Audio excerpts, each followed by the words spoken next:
moving into the Tigers and the Sharkies game, and we are live. Hey guys, how you going today down BKR Sport? We are live as we're going to be talking about the West Tigers taking on the Cronulla Sharks today in a game that has a lot of interesting factors about it. Now, there's actually a game on right now, which is the Canberra Raiders taking on the Redcliffe Dolphins, and it is 28-28. It is a tied game. It is currently a tied game in that one, and it is it's honestly a great game. It's honestly a great game. I just wasn't able to do it this morning. For me, it's 11:15 a.m. I know it's a little bit later for you guys. That game started at 9:30, and I was doing a few things. Unfortunately, I couldn't do that one, but it is a fantastic game. So we're probably going to just back in and watch the rest of this one as well, and then we'll talk very quickly about this upcoming game for the Tigers and the Sharks. Obviously, guys, hit that like button and subscribe. Let me know who you think will win today.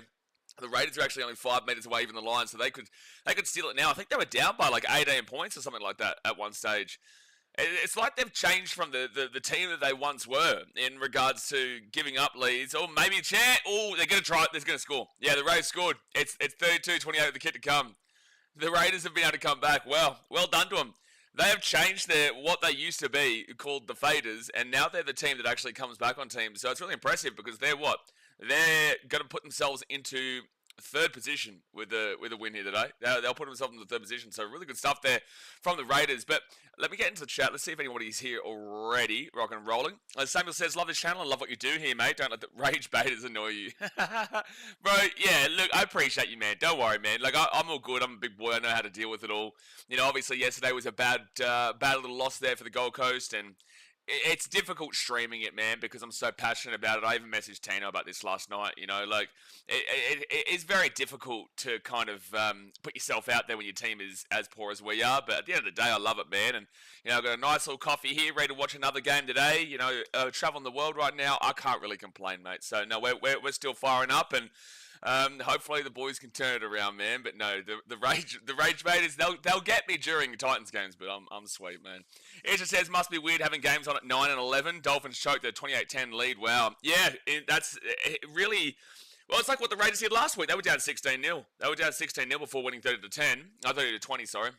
30-20 was the final score. So the Raiders are doing exactly what they did last week, this week, and the Dolphins, yeah, they're choking a big-time lead. So, look, I think Canberra Raiders are doing really good stuff. They're doing really, really good stuff. Skuggle says, how good is the Dolphins shit in the bed? So I'm thinking about this as I'm saying it, Sam. I am thinking about, obviously, you know, the game that we both know, that the he who must not be named game. So it's quite funny. But the Dolphins, I really don't. I thought they would actually get up in this game. Like, I did tip Manly yesterday, but I genuinely thought the Dolphins would be able to get up. But then again, you don't know because they are on good form, but also had really bad form until about 3-4 weeks ago. And then, you know, they've led so big here and then fallen apart. I really thought that the Dolphins were starting to make a bit of a move. Raiders missed the kicks at 7 minutes to go of the game. It's 32-28 to Canberra. Jay says, you look better compared to what you sounded like last night. Bet you're hanging for a feed of bacon and eggs to soak up the booze. Yeah, I had a few drinks last night with a few people, a couple of Irish lads. We, had a good time. A couple of Irish lads, a couple of the Indian boys, an Italian who I've become really good friends with over here. Yeah, no, it was a good time, man. Good time. Daniel says, how was the weather? It's hot. That is, it is hot, mate. If you're talking about where I am, then hot. If you're talking about, like, the game today, Canberra, it looks beautiful. I don't know what it is in... I don't know what it would be in Sydney. Someone's going to have to help me out with that and let me know if it is a good day, because I know it's been raining a couple of games so far. It does say the weather is good here.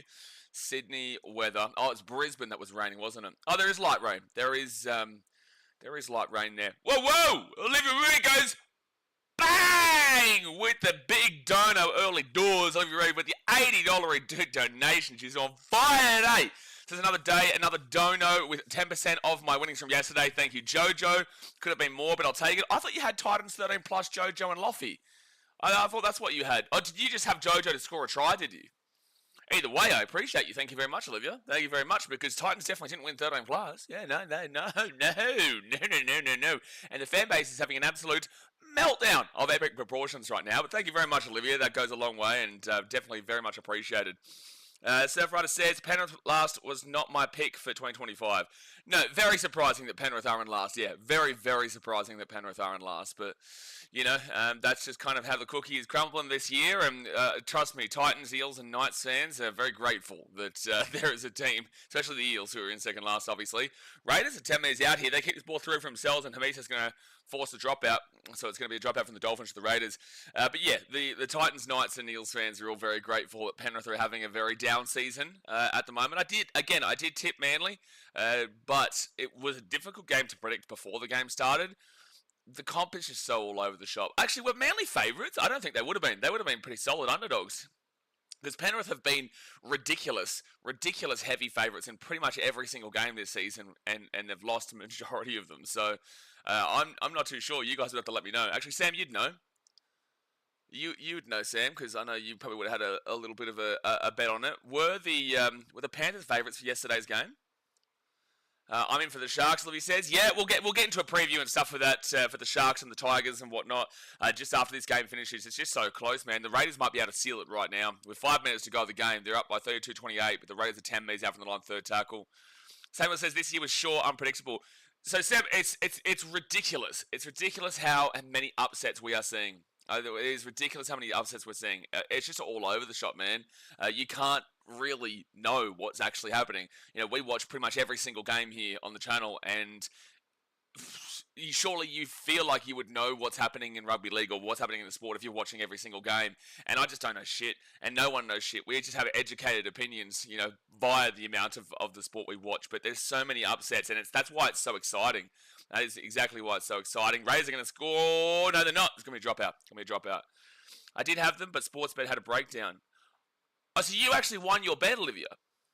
Did you win your bet even though it actually lost? I've had that before ages ago. It just says, I can't talk much about chokers whilst being a Cronulla fan. We used to be known as the comeback kings in that 2015 and 2018 era, but the last few years the Sharks have become quite the chokers themselves.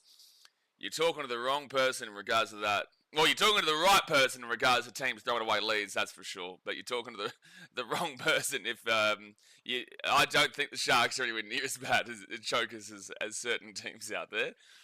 The Dolphins have screwed this. Yeah, no, the Dolphins have given this one a bit of a runaway. Tasmay says, I'm off the Panthers now. Panthers were faves based off name, not performance. But they have been faves based off name, not performance for the last, 5 weeks. Every single week. Every single week they have been favourites, and we complain about it every single week because we're like, why? Why? But then again, I also was like, why are the Roosters? I tipped the Roosters, but why were the Roosters favourites going into that Dragons game, considering the Dragons were 7th and the Roosters were literally last at the time? The Roosters were coming off a massive loss against the Panthers, who was second last, and the Dragons were coming off a win against Manly. It made no sense. I just don't understand betting odds this year, but you can actually make a bit of money if you are going against the flow, I would say. If you're going against the flow of what people are thinking, you're probably going to make a bit of money this year. But then again, the whole comp could change. We could start seeing a lot more of the favourites kind of coming through as we start to get a bit better read for the competition. But yeah, if you've gone against the grain throughout this season, I think if you bet on every game and you bet the underdog every game, you would be up by a decent amount throughout the season. But please, I'm not encouraging anybody to do that. I'm not encouraging anybody to do that. Is it me, or did the toothless morons boo their team at half time? Was it the ref? I wasn't actually able to watch that game yesterday. I was actually enjoying my life and not watching that game for once, and actually separating my time so I can have a little bit of a life here. So I didn't actually get to watch that game. Obviously, I had to deal with the post game of the Titans, where the whole internet for the Titans fan base is just in a meltdown, and justifiably so. So I don't know. Instagram was popping off, man. Instagram was popping off. Fourth tackle over the Raiders. They're 3 meters away from the line. If they score, they finish it, and that's exactly what they will do. The Raiders will win the game. They score 36. They score another try under the post. 36-28 here with the kick to come. So they come back from 28-10 down, and they're going to win 38-28. So a very good win here for the Raiders. Very, very good win. Because, again, the Dolphins are in some good form. Dolphins are in some fantastic form, man. So the Raiders, not now. The Dolphins were in fantastic form, and this is a good win for the Raiders because they were in fantastic form. Now they're not. now they're not. But a minute 41 to go here. All right, well, I think that we can start probably cracking in regards to a bit of a preview here for the Tigers and the Sharks game. So guys, obviously hit that thumbs up button. Subscribe if you're new around here. The Tigers, they come into this game from 12th position. The Sharks come into this game from 7th position. And this is at Leichhardt Oval in Sydney. The ins here for the Tigers, Lachlan Galvin, Royce Hunt, and Solomon Fa'atape, with the outs being Heath Mason, Luke Lalali'i, and Tony Suka. The fullback is Jareen Buller, with the wingers being Sunya Taruva and Brent Naden. Centres are Adam Dewey and Stafford Toa. The 5'8" is Lachlan Galvin, and the halfback is Jerome Luai, who is the captain. You go to the front rowers, Terrell May and Whenua Pole, with the number 9 being Apisai Koroisau. The back row is Samuela Fainu and Alex Seyfarth, with the 13 being Alex 12. The interchange is Talon De Silva, Royce Hunt, Jack Bird, and Sione Finau, with the 18th man replacement being Solomona Fa'atape, and the coach is obviously Benji Marshall. Yeah, this is a Tigers team that has ability. They're developing. They're coming forward. They're not there yet. They're nowhere near being there yet on the big stage, but they are absolutely winning games that they would normally lose every single season. There's a reason why they came last for 3 years in a row. They are a much better team.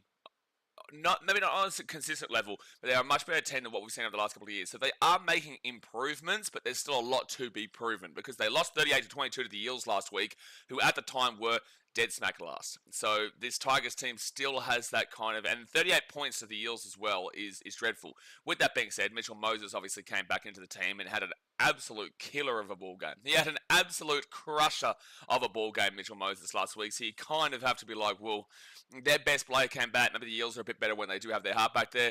And then the week beforehand beat the Knights 20-4. But listen, the Knights are the Knights right now, man. The Knights are the Knights. Like, on a power ranking system, I'd probably put Knights 17th. I'd probably put Titans 16th, and then I'd probably put maybe I would still put the Eels in. No, I would put Panthers there, because they haven't been winning games besides that one game against the Roosters. And then you would probably put Parramatta, just based off of that really impressive, strong performance there by Mitchell Moses and being able to turn that kind of game around. So, look, the Tigers, it's going to be interesting to see how they go with Lachlan Galvin and Jerome Luai today, because there's a lot of problems there. Galvin's obviously leaving the club. Galvin is on the move eventually. There's no way he stays there. If he does, it's just the most ridiculous situation ever. Luai obviously publicly came out against Lachlan Galvin, so there's a bit of a fracture there, and it just did not work out for them last week when they did drop Lachlan Galvin, which I don't believe Benji wanted to do. Benji didn't want to drop Galvin, but the players actually said, yeah, look, we need this to happen because we don't like him effectively. But now he's straight back in. So there's not much consistency there with the decision-making surrounding the team as well, which does concern me quite a bit. This situation may impact them dramatically long-term. We'll have to see how it goes. The Sharks, on the other hand, you got Billy Burns, Jesse Colquhoun, and Tukwahau Tapuha, with the outs being Hohepa Peru, Teague Wilton, and Toby Rudolph. The fullback is William Kennedy, with the wingers being Samuel Stonestreet and Ronaldo Molitalo. His centres are Jesse Ramian and Moeni Hiroti. The 5'8" is Braden Trindle, and the halfback Nico Hines. You go to the front row of Adam Whenua Blake and Oregon Kafusi, with the number 9 being Blake Brayley. Back row is Britton Nakora, and Billy Burns comes in for the start, with Cameron McInnes as the 13 and captain. Interchange, Daniel Atkinson, Siasi Fatalakai, Tukahau Tapuha, and Thomas Hazelton, with the 18th man replacement being Jesse Colquhoun, and the coach is Craig Fitzgibbon. This Sharks team is the most strange team that has been this year. By the way, the Raiders got a penalty from the kickoff, so they're actually going for a 2-pointer from 50 out right in front, and if they get it, they win 40-28. So Jamal Foley is lining up for that now.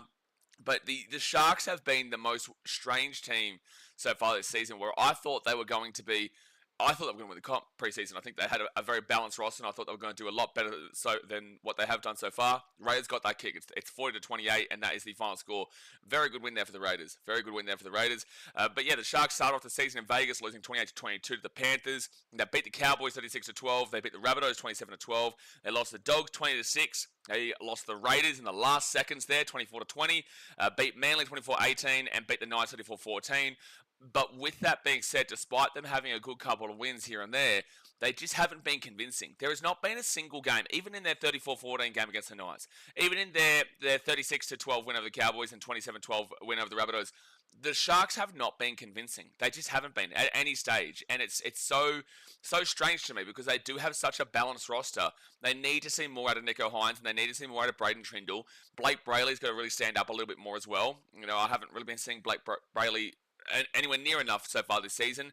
Will Candy's always going to be polarising. I do think that they could go in a different direction fullback-wise, but then again, he does have his big-time moments like we saw in Perth. Overall, I just expect a lot more out of him. I just expect a lot more out of Cronulla, and I don't think I'm wrong to be expecting more out of this roster. I genuinely believe that they are a much better team than what they have been showing. So I'm going to tip the Sharks today, but if you're going to back in based off of the favouritism and the underdogs and whatnot, obviously the Tigers are going to be underdogs here, whilst the Sharks will be favourites, so you would bet on the Tigers based off of how the season's going. But if you're looking at the two rosters, you just can't go past the Sharks, man. You can't. When you're looking at the two on paper rosters, you cannot go past what the Sharks have got to offer. And I just worry about how much this Lachlan Galvin, Luai, Sunia Turuva, all that kind of stuff, rift is going to be in this team here today, especially when it's the two main focal points of your attack in your 5'8" and your halfback. So are we going to see their maturity? Are they going to come out and they're going to fire up and work well together? Or are they just not going to click because they don't like each other? I don't know. We'll see how it goes. I'll take the Sharks here. Normally I would have taken 13+, but at Leichhardt, I'll go 1 or 12. I'll go 1 or 12 with the Sharks, but then again, they could also win this game by a big margin. Again, they haven't been convincing, but they've also still been winning games by 13+ at some points. Now, in regards to the ladder, I've got to remember the Raiders have just won, so they've gone up to 12 points. They are now in third. The Warriors will go to fourth. So I'm just trying to figure that out so that I know where to place teams. And the Dolphins, they would have dropped to... No, they'll stay in 10th. They'll Oh, is this right? Hold on, let me just refresh. I don't think that's included. Manly's game yesterday. No, it hasn't. Oh, yeah, that's right. Okay, so that hasn't. So, yeah, Raiders go up to third. Manly there. So the Dolphins are down in 11th right now. I don't think they drop off. Yeah, no, they stay in 11th, but that'll affect the Tigers game. So the Tigers, if they win this game, they're on 6 points right now, which is equal with the Dolphins, the Roosters, the Titans, the Knights, and the Eels. If the Tigers were to win, they obviously go above the Dolphins. They've got a plus 12 points differential here, the Tigers. They would go to equal 8 with the Rabbitohs, the Dragons, Manly, and Cronulla. And then they've got with that plus 12, the Tigers would go above the Rabbitohs, who are minus 44. They'd go above the Dragons, who are minus 8. They would have to win by about 24 plus points to go above Manly into the top 8. But the Sharks are on 40 plus 41. So with a plus 12 and plus 41, on the top of my head, the maths isn't great, but you'd probably have to win by about 16 to 20 to be going above Cronulla into the top 7, which is the highest that the Tigers can finish because the Cowboys and that are on 10 points up there in 6th. So the highest they could actually achieve here is finishing in 7th, but they would just need to win by, well, no, they would have to win by 24 points anyway to go above Manly. It's just they wouldn't have to win by that much over the Sharks because the Sharks would lose points differential and they would gain points differential in the same game. So that's a bit of a weird little thing there where the Sharks are higher than Manly, but for the Tigers to go above the Sharks, they don't need to win by as many as they would to go above Manly. It's really confusing to say. So the point of the matter is that 24 points or more, they finish 7th. If they win by like 16 to 20 points, then they'll go into 8th. If they lose this game, however, obviously the teams below them have all played. This is the last game of the round. So Tigers being with a plus 12, if they were to lose, they would have to lose by genuinely 60 points to go below the Roosters. 60 points. They'd have to lose by like 78 points to go below the Titans. So they're just not going to drop off anymore. So pretty much the Tigers are going to be finishing in 12th position regardless here today with that loss. But if the Sharks win, they're on 8 points right now, plus 41. They would jump immediately above the Cowboys who are minus 10. They would also have to win by about 37 to go above the Broncos, but that's the only way that's the only as high as they can go because the Warriors, the Storm, and the Raiders are on 12 points now, and they would only get to 10 points. So the highest they can go is 4th, but they would have to win by about 40 points to go into the top 4. Otherwise, they will just finish in 5th position. Otherwise, they just in 6th position. They would just go straight above the Cowboys, and that's about it. If they lose this game, they would have to, if they lose by 5, they go below Manly. If they lose by 50, they go below the Dragons. So if they lose this game by 5, they'll go below Manly. If they lose this game by about 20, the Tigers jump them. That's it, because again, this is the last game of the round. But there you go, guys. That is a little bit of a preview for today's game. Obviously, hit that like button and subscribe. Let me know your thoughts in the chat. They are just doing the Anzac ceremony right now. God bless this beautiful country. God bless Australia and New Zealand. We are amazing countries full of amazing people, and that's what our soldiers did for us many years ago, and we've always got to respect and appreciate this round. Samuel says, I'm going to bet on the Tigers. Wish me luck. You're going to bet on the Tigers? Look, honestly, odds-wise, you may as well play the odds this year. You may as well. You're dead set. You may as well play the odds this year. Because all the underdogs are winning. It just says, Tigers at home with a full-strength team, probably fired up to bounce back from last week, so this is going to be a harder game than most think. Well, you did actually lose by like 36-0 or 36-6 last year to the Tigers at Leichhardt. I remember because I went to that Belmore game for the Titans Dogs in like round 2 or round 3, and I was going to go to the Sharks and Tigers game that day at Leichhardt because it wasn't too far from Belmore, obviously. I didn't end up going because obviously the Titans were arse as usual and didn't end up going. And then they got pumped. The Sharks got absolutely pumped. Actually, what was the score of that game? That was a big score. I think it might have been 36-0. I genuinely think it might have been 36-0. It was definitely last year. So where is it? Sharks. It was 32-6. Close enough. It was just give the Sharks points to the Tigers and I was right. 32-6 at Leichhardt. So, that did happen. Maybe, and that was in a year the Tigers came dead smack last for the third year in a row. So if they can do that then, and they're a bit of a better team now, well, then there you go. Sorry, hold on one second here. Skunk member for 24 months, 2 years. Gee whiz, putting up with you for 2 years. That's dangerous. That is real dangerous. Skunk says 30 unanswered points is very tight by the Dolphins. Yes, we got 38 unanswered points yesterday in the second half, which is just absolutely superb. Yeah, no, spectacular stuff. It really is impressive. It's impressive. It's very, very impressive to give up 38 unanswered points. Very. But then again, we got 30, pretty much 30 unanswered points against the Raiders last week too. It says, we have such a strong and balanced team on paper. We should be so much better than we have been. Since this comp is so open and competitive, though, I still have premiership hopes. No one should have no premiership hopes. Everyone should still pretty much have belief in their team. The Panthers, they shouldn't, but they will because they've won 4 comps in a row. But the game has kicked off, and it'll be the Sharks kicking to the Tigers, and it'll be Galvin who goes the ball to 10. Oh, wait, are they going to... I'm glad people aren't booing. I'm very glad people aren't booing. I was expecting the first time we touched the ball that Tigers fans may boo, but obviously that hasn't been the case. If he had knocked that ball there, because that was a hard catch to make, if he had knocked that ball on, that would have been an interesting reception, man. Real Fan Sports' game started yet? I'm out in the bay, so I have no idea. The game's on now. Yeah, it literally just started just then. We started about 20 minutes early when the Raiders and the Dolphins game was still on. Samuel says, Tigers 28-22 Sharks. Yeah, fair. Ooh, okay, 28-20. Oh, you've got the bet on for the Tigers. Yeah, I just think that the Sharks, if they lose this game, like truly, why have they never been convincing this year? I don't understand what is holding them back from being the team that we know they can be. I don't understand it. I really don't understand it. They've got Adam Fanua-Blake, a Tongan, Will Kennedy out of the left-hand side. We taken down at the 35 on first tackle. Good run, though.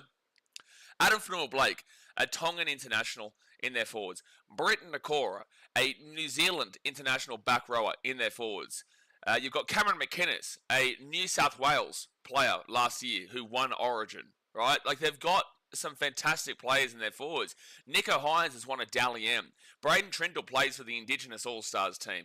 Mulatalo plays international. Jesse Raymond, has he played international? I don't know if he has, actually, to be fair. The point is this Sharks team should be so much better than it has been. So much better than it has been.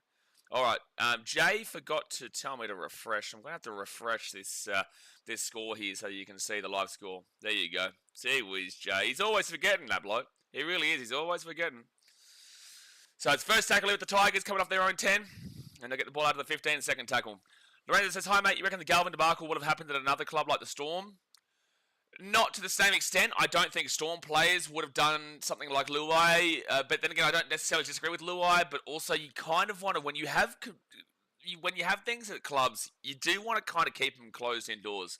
You do want to keep them behind the public's eye, because when you give the ability for someone to have an opinion and the world to have an opinion and the community to have an opinion, it's always going to make the situation so much more feisty, so much more fiery, and so much more hot. I don't think Melbourne Storm, that like Munster's not coming out against Jerome Hughes, right? But it's very different too. Like he's a very young bloke. I understand Luai trying to defend his team, but you do ultimately at the end of the day want to keep everything enclosed. The biggest issue though was Sunia Toruva coming out and saying something on his story as well, because then that goes down the point of, okay, you're just jumping on the bandwagon and saying, hey, and create more animosity, more fiery, bullshit there. It's like, keep it indoors, man. That's what you want to do. If you disagree with each other, just call each other a dickhead privately. Because if you do it publicly, everyone's going to come out. Adam Fanua Blake here, 4 tackle, 22 metres out. Here come the Sharkies. Here come the Sharkies. They go to the right side. Nico Hines. There's Sundo playing the odds. I know you, Sundo, by now. I know you. You're playing the odds, mate. You don't actually believe it. You're playing the odds. You're playing the odds. Fit tackle here at the 10. Off to Nico Hines. He passed that ball big across. It's still fit tackle. Nico over the top. It goes to grass. And now Billy Burns on 5th. He's at the 25. They've lost about 15 metres. I don't know what that attacking set was from the Sharks. But then again, last week against the Knights, their fit tackle options are absolutely putrid, man. Their fit tackle options are diabolical. Even in a game where they scored 36 points, you still notice how diabolical their fit tackle options are. Jay says, g'day RFS, can you remind Blaze to update the clock? Mate, Jay, I did that hours ago, mate. I did that absolutely hours ago, mate. Gee whiz, Jay. You gotta get on my level. You gotta get on my time zone, you know? You gotta get on my time zone, buddy. Deary me. 3rd tackle leave for the Tigers, and they're at the 35. Isha says, Sharks 24, Tigers 16. Yeah, I see it. Real Fan Sports says, Phil Vergalvin in a way, feel like Agent is taking advantage of him. Yes and no. Yes and no. Yes and no. Will Kennedy will bring this ball out into the 15. The reason I say yes and no is that Isaac Moses has never had a good reputation in this sport, and he will never have a reputation in this sport being a good bloke. But also, 1 second, he out to the left-hand side of the Sharkies. They push this ball to the 30, the 35. It'll be second tackle. Also, it's like Galvin is being led by the wrong people in the decision-making, but Galvin also is a grown man who can make his own decisions. So it's like a penalty to the Sharks. Penalty to the Sharks here at the halfway point. So it's like, sure, you can sympathise with him, but also he is still a grown man who can say no. The fact that's called high contact is just ridiculous, dude. Like, it really is. Well, this weekend is so much more of a crackdown than last weekend, mind you. So 2 weeks ago, we had a huge crackdown in regards to high tackles. Then last week, it wasn't that heavy. It was kind of normal. Then this week, it's been a real high crackdown again. I don't understand what's happening. Dadman says, imagine if he just sold the game on purpose. If he just, kicked a field goal of the opposite team. Sunday says, let's go Tigers. GT says the Sharks' problem is Haynes, I think. You mean Hines? And also, no, there's more problems than just Nico Hines. Nico Hines gets out to Braden Trindle. Over the top here, Molitalo. And Molitalo's 25 metres away here on 3rd tackle. 6 minutes in. 3rd tackle. They go out to the right. Blake Brayley. I need to see more from Blake Brayley, man. I've always been like a high believer in his potential, but it just hasn't really come out yet either. Mawani Hiroti is 15 metres out. Probably think that was a forward pass, but then again, forward passes don't get called nowadays. Blake Brayley off to Braden Trindle. Trindle at the back to McInnes. McInnes to Nico Hines. Hines, they're spreading out right. Kennedy off to Jesse Ramian. Jesse Ramian. Taking it up to 5. He couldn't get the ball out to Samuel Stone Street. It'll be fit tackle now, 5 away.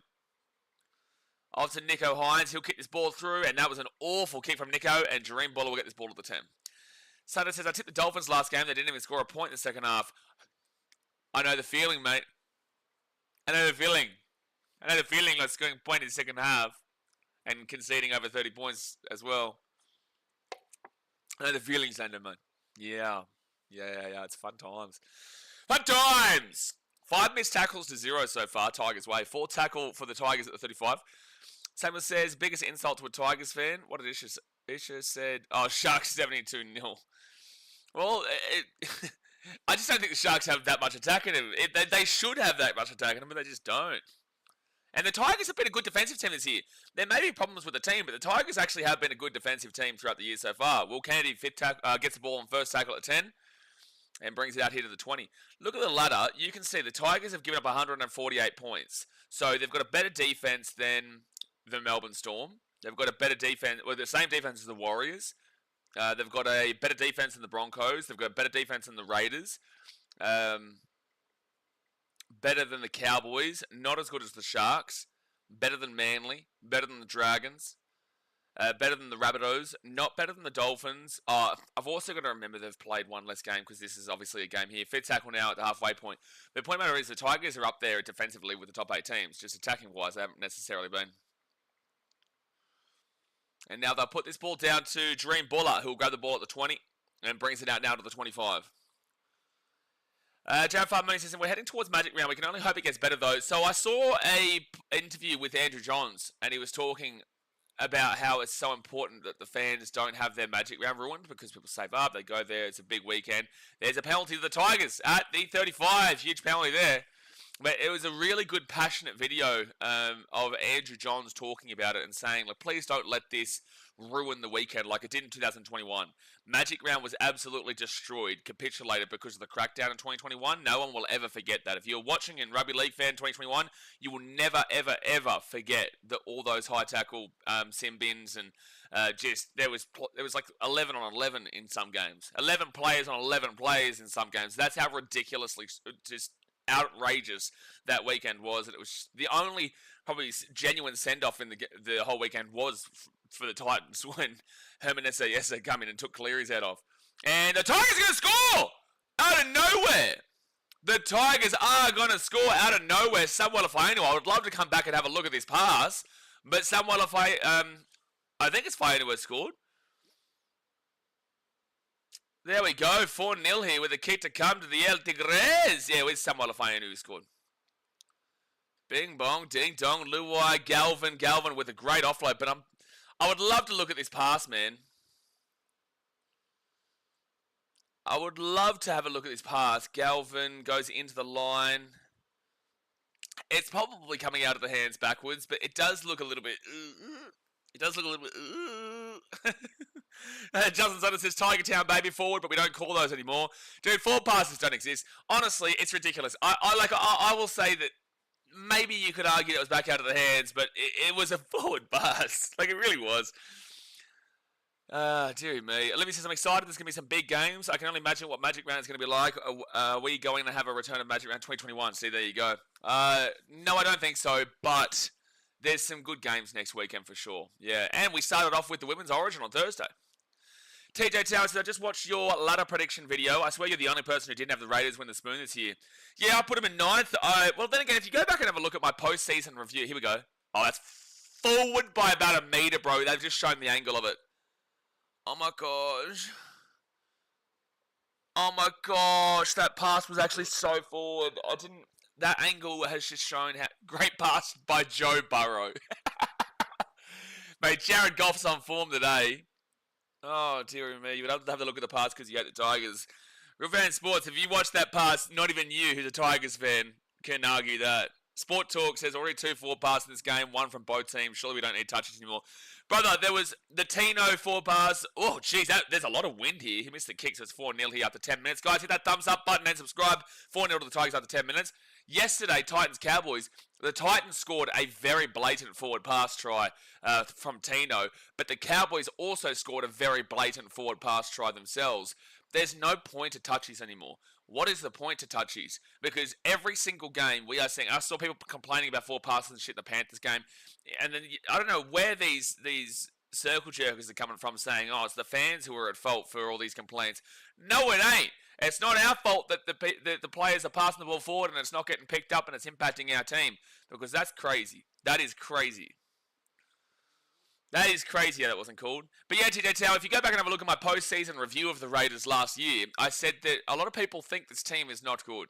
But they actually have a lot more promise and potential than most people imagine. Now, I put them in 9th, which isn't as high as they are right now. I do still probably put them around that 5, 6, 7 area by the end of the season. But the Raiders are doing well. They are doing really, really well. So that's right. Great pass, Joe Burrow. Should just come play NRL at this point. You don't even know who Shadur Sanders is, Skunkle. Stop it. You don't even know who Shadur Sanders is. Unbelievable. Daniel says, I knew Shadur Sanders finally got drafted today. Didn't know he was also playing. And it'll be Tigers' fifth tackle now at the 40. Adam Demis says, I just ignored a $350 cash out with the Dolphins up 28-10 to then witness the most ridiculous comeback in second half history to lose my whole bet. Anyway, go Tigers. Thank you, Adam. I will have to say that there is... Oh, Sharks intercept there and they'll get the ball at 25. I will have to agree with you partially, but I will also say that one of those two teams was actually involved in probably a worse second half comeback in second half history in about 2023. Yeah, I was at that game. Penalty to the Sharks. But with that being said, yeah, that's a crazy comeback. with that also being said, the Raiders did that very much the exact same thing last week where they were down 16-0 to the Titans and came back to win 30-20. So, $350 cash out is a harsh one to see. But then again, if you cash out, like you're never going to think that the Dolphins are going to lose that from there. But the game is so fast nowadays, you just don't know. It's so hard to know anything. But yeah, what was your potential winnings? What was your potential winnings, Adam? Brendan says we should AI touchies. Honestly. We should. I don't know what to do at this point, man. It's just an absolute shambles. So the Sharks will have the ball here at the 40. Second tackle. They go out to Blake Brayley, Cameron McInnes, William Candy. He'll go himself, taking down the 25. Sanders has never cashed out. Yeah, but 350 is a good amount. Adam Fanor-Blad's a high tackle. That's a penalty to the Sharks here at the 22. Potentially $680 with the Sharks to win his last leg. That's brutal, dude. That is brutal, man. Don't worry. I think everyone here who's bet on games before understands the feeling right now. So it's Sharks now with the ball at the 10. Cameron McInnes, because the Sharks should win this game. Like they really should. The Ipswich Jets are not joining the NRL. Tita Tower, Sharks here. They're 3 meters away from the line. Second tackle. There's enough space for him, but they won't be joining. Blake Brayley off to Trindle. Will Candy flicks it underneath to Britton Nakora. That's a good tackle by Apisa Korowisau. That's a good tackle. 8 meters out. Blake Brayley goes to the left to McInnes. McInnes goes himself. No, he'll be short. 2 meters short, 3 meters short. 4 tackle. 4 tackle. McInnes rolls it back to Blake Brayley. They go short side. Off to Nico Hines. And, that was good rush up defense there from Sonia Tarova. And Trindle will basically knock the ball on. So it's going to be Tigers' ball here at the 10. Ipswich Jets are not on the high priority list. South Island, New Zealand is high priority. Perth is high priority. And obviously Papua New Guinea is coming in. So that's the 3 teams right there. And they're not going to be expanding anytime soon outside of those 3. Now, obviously South Island, New Zealand hasn't been confirmed. Neither has Perth. Bears fans, keep your circle jerking up because your team hasn't been confirmed yet, mind you. Papua New Guinea is the only team that's been dead set confirmed. It's interesting because I've heard Bears are confirmed 24/7 for the last 100 years, but that's the media ploy. That's the media marketing technique that they love to go with. That everyone laps up and says, "Oh, the Bears are back." Bears aren't jack shit. Desmond says they cashed out once in the last leg hit in the last 10 minutes, never cashed out again. But that's the thing. These betting agencies, they do this deliberately, knowing that people are nervous about the bet, and they say, "Money, the Tigers are away." Taking down the 50, 4 tackle. Taking down the 50 on 4 tackle. That's the issue, right? Is that these betting agencies very intelligent. They know that you're going to get nervous and you're going to cash out where they will save themselves some money. So it's like you can win money. So it's what I try to tell people: lose money to make money. By losing money, to make money, and that's exactly what sports bet and the betting agencies do. They lose that $350 cash out that Adam would have had, but ultimately they're saving themselves in the long run by not giving out $700. But people sometimes will do that, sometimes won't. Obviously. Sanders says, just ignore the cash out and pretend it doesn't exist. You put the bet on expecting it to win instead of let it ride. Exactly right. And that's why I don't think Adam did the wrong thing. I know it sucks. I don't think he did the wrong thing. First tackle now with the Sharks, especially with the team being up by 18. You really shouldn't be expecting a team to be throwing away that big of a lead. The Titans, I'm looking at you. Samuel says West Tigers and West Bears. I don't think they would call that. They would call it the Perth Bears, if anything. They wouldn't call it the West Bears. I feel like the fan base of Perth Bears would probably go to Western Force. No, I disagree. You know what sucks is I remember in 2021, my older cousin, Sharks here at the 50, my older cousin, but told to score first, but since the stadium... Okay, can you do that again, but in English, please? Sharks now, they're at the 40. They'll get off here to William Candy, and he's at the 35. He goes back inside and taken down at the 30 on 4 tackle. I can't believe this Sharks team is so underwhelming. Underneath, Adam Fanor-Blake, big run there to the 10. I don't think that pass was forward. I heard the crowd start to boo a little bit, but I don't think so. Nico Hines, short ball, Britton Nakora. Well, why is he not trying to pass the ball? The Sharks on fit tackle are nearly the worst fit tackle option team in the competition, man. They're nearly the worst fit tackle team in the competition. And that's a high tackle there against the Sharks. The Tigers will get a penalty. Jared Five Money says, I've only made one bet in my life and won it. Don't have the balls to make another one because of how crazy this season has been. Jared, leave it that way because now you're beating the casino. The house never wins with you. The house never wins. The house never, ever wins with you, mate. So don't ever make another bet again because currently you are up over the house. United's on something again. United's always on something. Gary says, Sharks playing expansive footy and making more meters each set. Sure, Gary, that's fine, but also they're down 4-0 right now, and they've always, throughout this season so far, especially the Knights game last week, they're able to get there. It's just their fit tackle options and their actual clinical play is nowhere near what it needs to be. Is that another penalty? Oh my gosh, shush, man. Get out of the game, ref. Let the game flow. I don't even know why you stopped that just then. I have no idea why you even stopped that. I remember in 2021 for the last game of Origin. See, thank you for saying that, because you didn't even mention Origin in the last... He's unbelievable, this guy. I remember in 2021 for the last game of Origin, my older cousin put a bet for Latrell to score first, but since the stadium changed from McDonald's Jones to Suncorp, Sportsbet returned all bets. And was Latrell the first try scorer? You didn't... Brother, you didn't even mention Origin in the first... You didn't even mention it. You wasn't even mentioning Latrell. Oh my gosh. You didn't mention two of the most important aspects of what your original comment was. Tigers now, Jerome Luai out to Galvin on fit tackle. They get this ball all the way across. And Brett Naden on fit tackle would take him down. No idea what was happening there. I just can't believe that. You wrote a whole paragraph about a bet, but didn't tell us the two most important parts about that bet was that it was Latrell Mitchell first try scorer and it was state of origin. Neither of those two things were mentioned in your first paragraph. Will Candy, he's actually been really solid today. Will Candy's been the biggest player of the Sharks, really. Sharks, that's right. Yep, no good making me's if there's no end product. Absolutely. Absolutely. And it does come down to the halves. The halves are the ones who have got to be able to... And it does come down to Nicho Hynes and Braden Trindle with their fit tackle options. Mulatalo at the 30 on fourth tackle. Mulatalo, fourth tackle, 30 metres away. They go out to the right. Trindle off to Nicho Hynes. Hynes short ball to McInnes, and they're 25 metres out. Gets the offload away, and it goes to grass from Nicho. Billy Burns, he'll be 20 metres away, fit tackle. Okay, please, for the love of all that is mighty, please put in a kick here.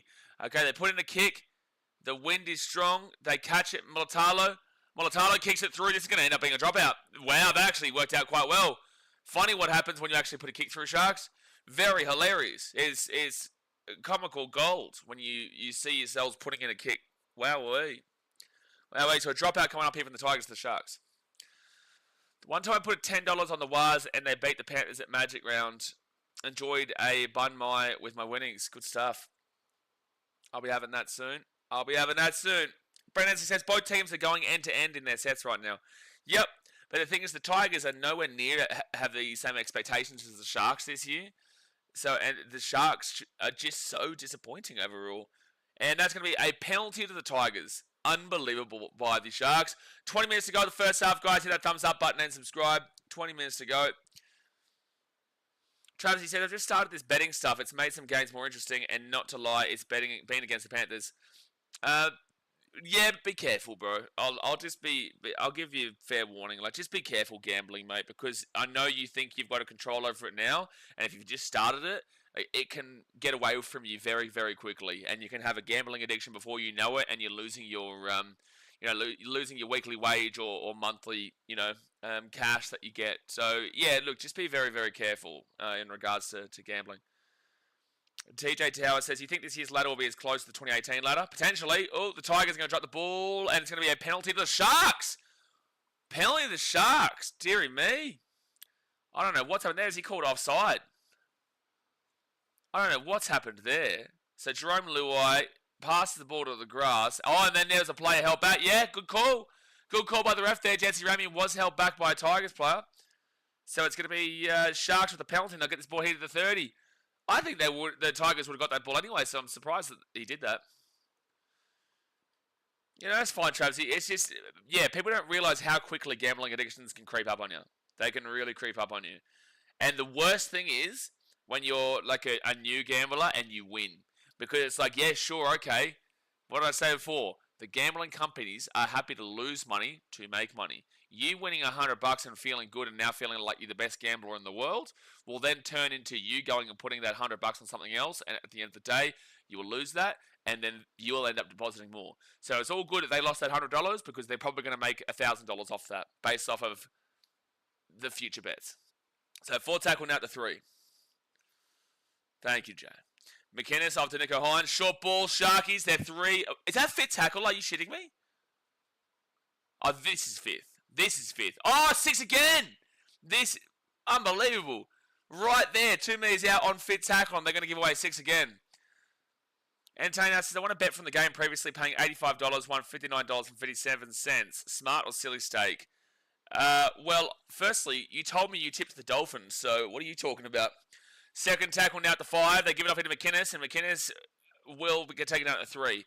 It all depends on how you earn money, man. Like, yeah, look, you bet really small stakes, but at the end of the day, it's a knock-on there from the Sharks.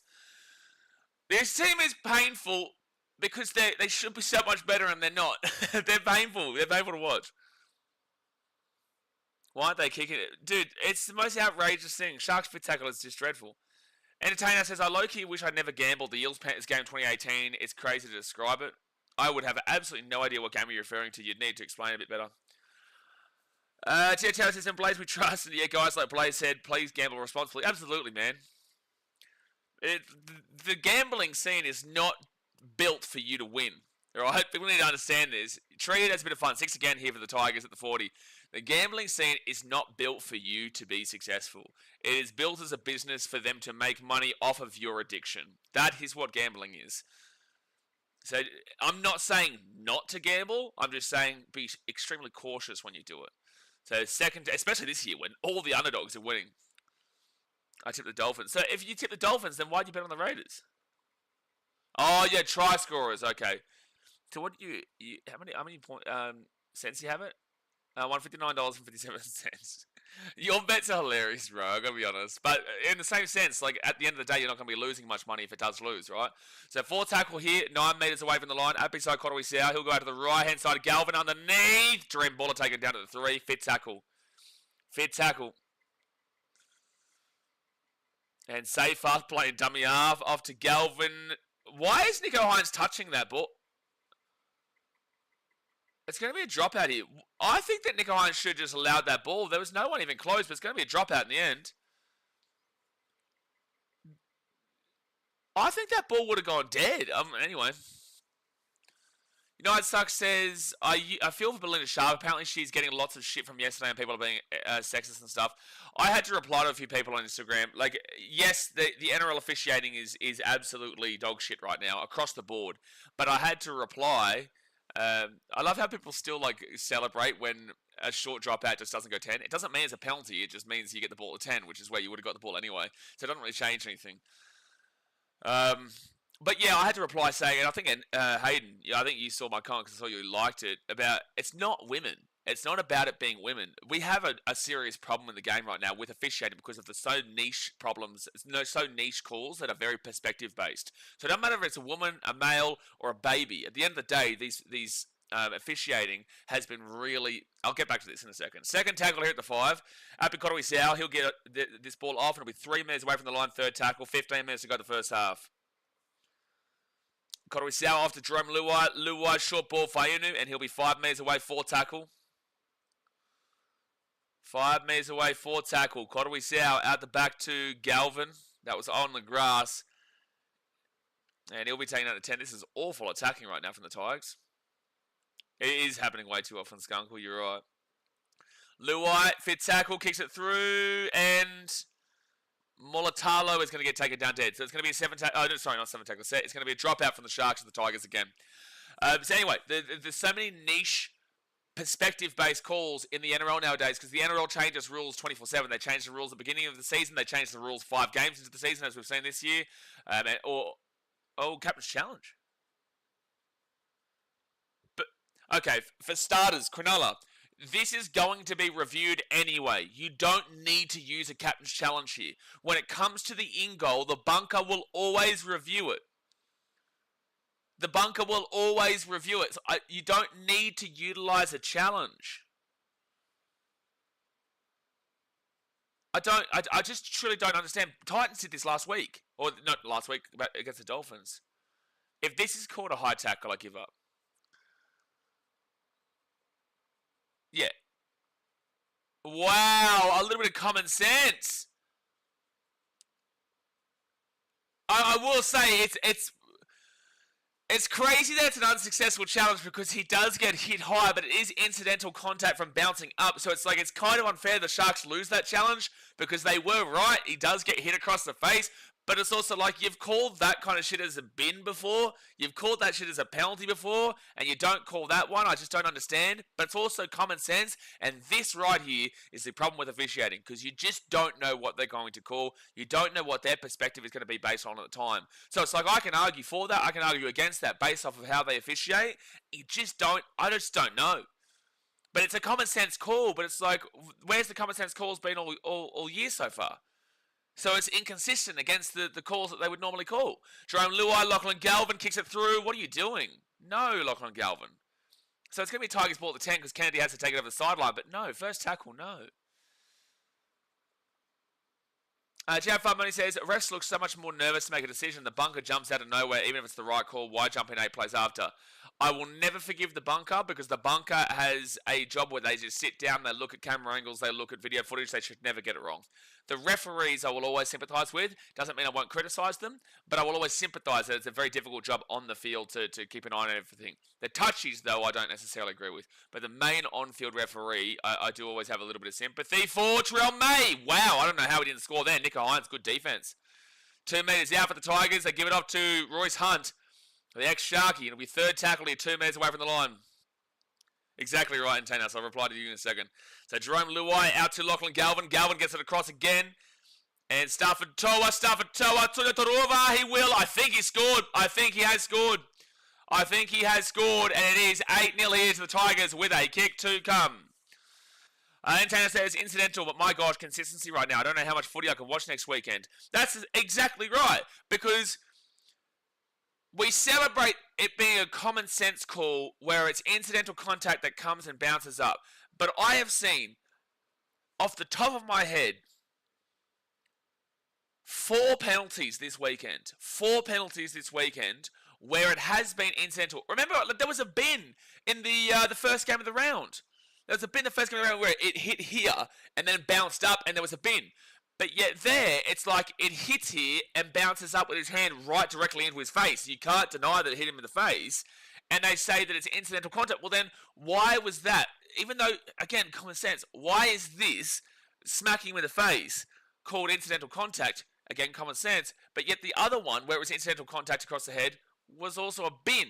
So it's like we go from not even a penalty and an unsuccessful challenge at that to a bin in the other game. And you just don't know. The consistency is just crazy. The inconsistency is just insane. Yeah, Stafford Toa is a very strong centre, Sunday. Brendan says, ever since Joey's blow up on bins this round on Channel 9 today, I just don't know, dude. We've watched this game all of our lives, lads, and I just don't know what's going on anymore. I really don't. I really don't. Oh, are we still live? Can you guys let me know in the chat if we are still live? Because my game just froze quickly. Sebon says, I might have given up with NRL if that was a penalty for high contact. Yeah, but that's the thing. It's like, sure, I don't disagree with you. But if you're going to call the other one a bin, then how is that an unsuccessful challenge? I'm not defending the Sharks and saying that should be a penalty. I'm defending consistency.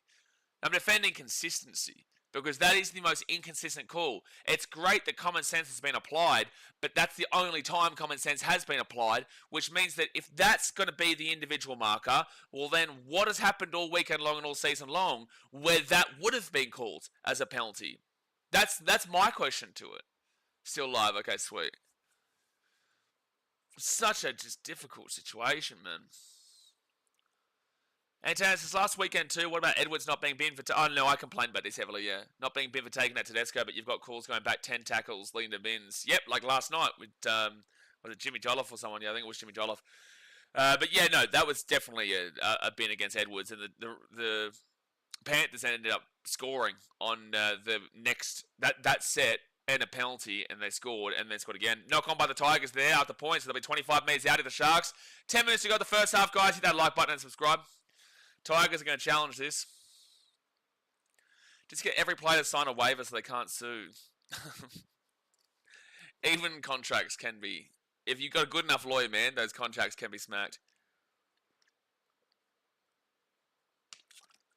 He's just lost that ball. Oh, maybe there is actually a hand there. The left hand. Yeah, he's stripped that. Yeah, he's stripped that. It's a penalty. Yeah, Captain's challenge successful. My internet has dropped out. Could you please tell me what team is in 17th? Well, entertain us. Usually it's the Parramatta Eels, but today it's the Panthers, yes. Today it is the Penrith Panthers. Insane to say that. Brett Neslick says, and the play the ball rule only being called in tight games. It happened today against Kerr. And also, your internet has dropped out. That's a funny thing considering you've just made that comment. So you're able to comment on an internet live stream that your internet's dropped out, but you can't see the ladder? Also, don't look at the ladder because both of us are not happy with the ladder. Brenton says, in the play the ball rule only being called in tight games, it happened today against Kerr, even though he put studs to ball. Game was 28 apiece at that point in the race score. Yeah. But there's just never accountability, man, because the NRL will come out and defend their referees, and it's like, sure, I get that because that's a part of their staff, that's a part of their work environment, that's a part of the people that they entrust with their business as the officials of the game. But that doesn't mean that they should be not held accountable for their poor decisions, especially when they impact games so significantly in fast-paced games like the rugby league is in today's day and age. It's a ghost? What are you talking about? What's a ghost? What are you talking about? So fit tackle now. Fit tackle now for the Tigers at the 13. The team that pumped Para in a grand final a few years back. And there we go. That will be fit tackle, and Sharks will get the ball to 5. What the hell did I just hear? Do you think did you guys hear that banging just then? Is there someone at the door? What's going on? I'm streaming. I don't know what was happening just then. Second tackle now at the 20.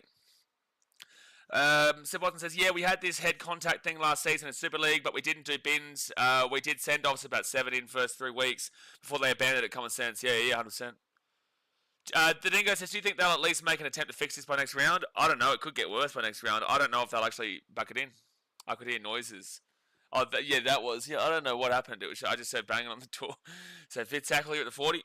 Not heading on Ben Cummins, but imagine him refereeing this year. Oh, it's not just Ben Cummins. Everyone, man. Sharks bang it up into the air, 40 metres out, and they will knock the ball on. So it'll be 0 tackle for the Tigers, and they'll be taken down here at the 45. Antonio says, are you in India? Yeah. No, I'm in India. I am in India still. I'll be in Mumbai next week, and then, I'm leaving to go to Mumbai over the next couple of days, and then I'll probably head off to Thailand for 2 months next week. Just after my birthday, because my birthday's next Sunday. Probably stay here for then, and then head off to Thailand to do a fitness retreat for 2 months. Second tackle here at the 40. They go out to the left-hand side off to Jack Bird, and Jack Bird's going to be taken down here at the 30 on third tackle. Surviving seems like you are starting to settle in. Yeah, exactly. Oh, it's a lot easier now, man. I was just really sick before. It was really hard before. The first month was really difficult. So fourth tackle now at the 15, off to Jack Bird. Jack Bird then to Royce Hunt. Royce Hunt across into Dream Baller. That was lazy defense, but they luckily get him late. 5 metres away now from the line. Alex Seyfarth. Why is he playing so much hooker in this game? I don't think he's played at that. Yeah, it's just going to be Sharks ball here at the 10. There's no way Salvatore wants to challenge that. It's not played up. I love Thailand, man. Has some really nice places. Yeah, I've never been, obviously, but it'll be very interesting for sure. So you be back to where I'm not reading the rest of that comment out. So Sharks now, first tackle. They'll be here at the 13. Here at the 13. Do I have a Super League team you support to watch? No. I watch too much sport as it is, man. I'm always usually watching football at that time as well anyway, as in soccer. So off to Moini Hiroti, and they'll be at the 25. This is so disappointing from Cronulla, by the way. Dead set. This is so disappointing from Cronulla.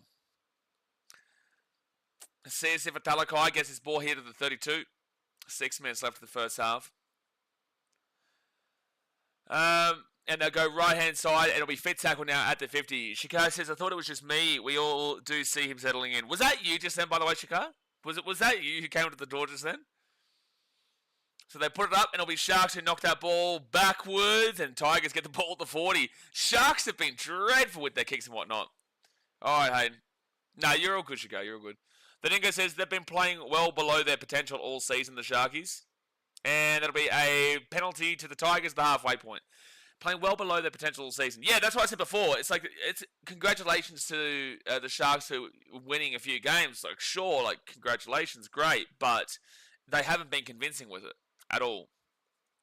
Francis, who do the Sharks have next week? Who do the Sharks have next week, actually? A Magic rounds, they have the Eels on Friday. They play the Parramatta Eels.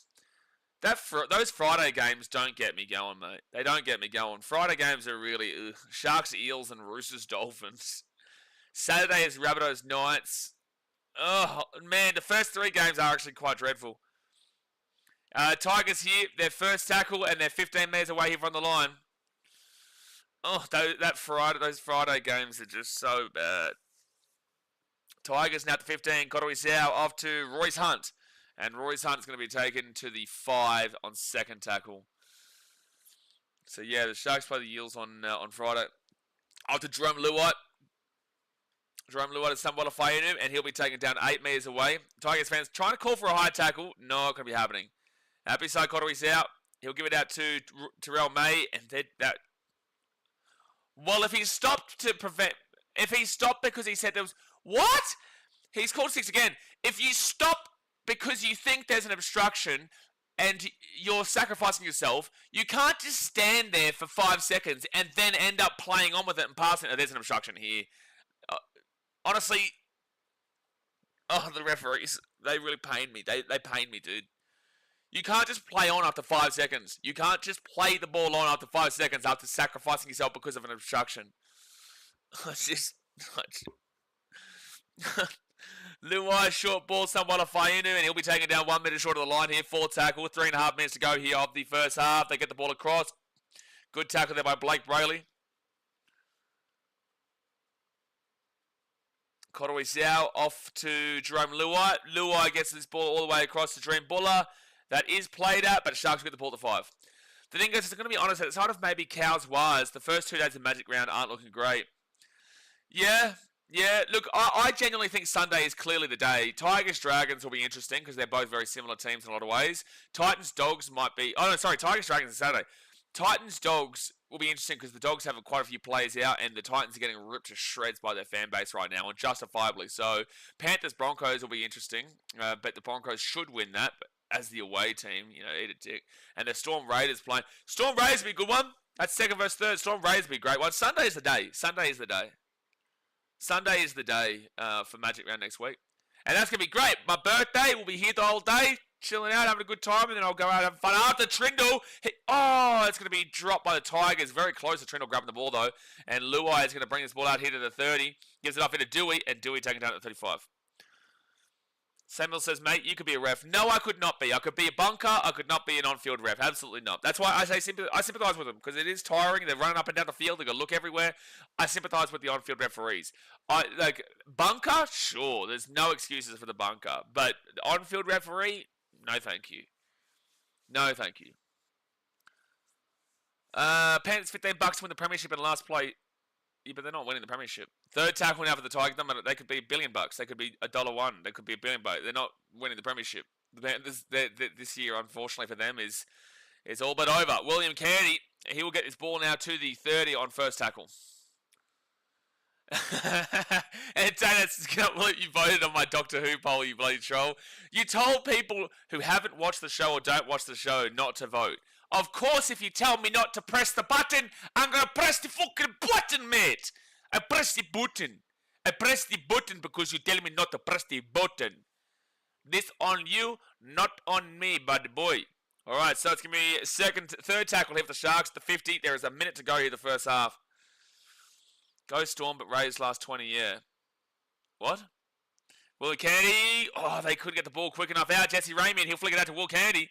Candy steps back onto the inside. Will he get the offload away? He does. It's still third tackle. Nico Hines. Nico Hines, short ball. They're away. Ronaldo Mulitalo. Mulitalo. Mulitalo. That's a crazy try.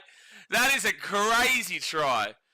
That is a crazy try, dude.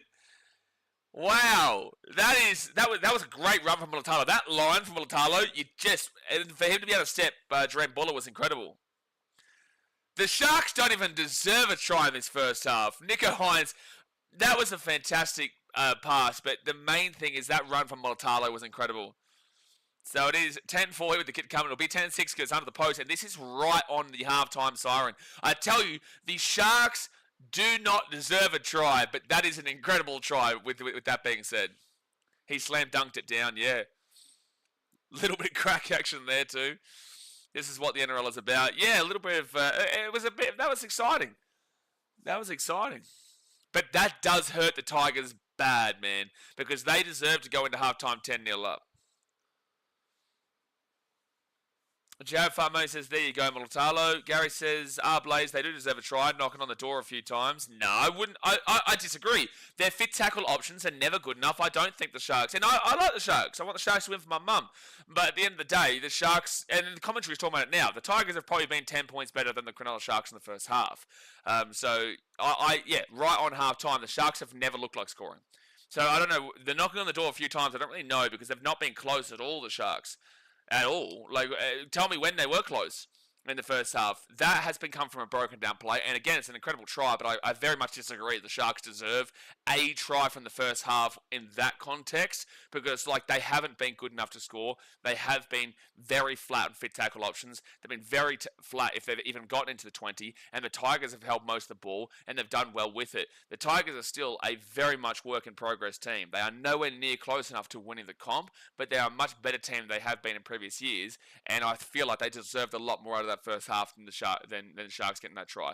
But that doesn't mean that I don't think that was an incredible try there from Mulitalo. But again, to say that they deserved to try that first half, that try didn't even happen until the last 20 seconds of the first half. So they didn't have a try until the last 20 seconds, and it broke them away. But at no point did the Sharks look like they were threatening the line at all. There was no real solid threat at all.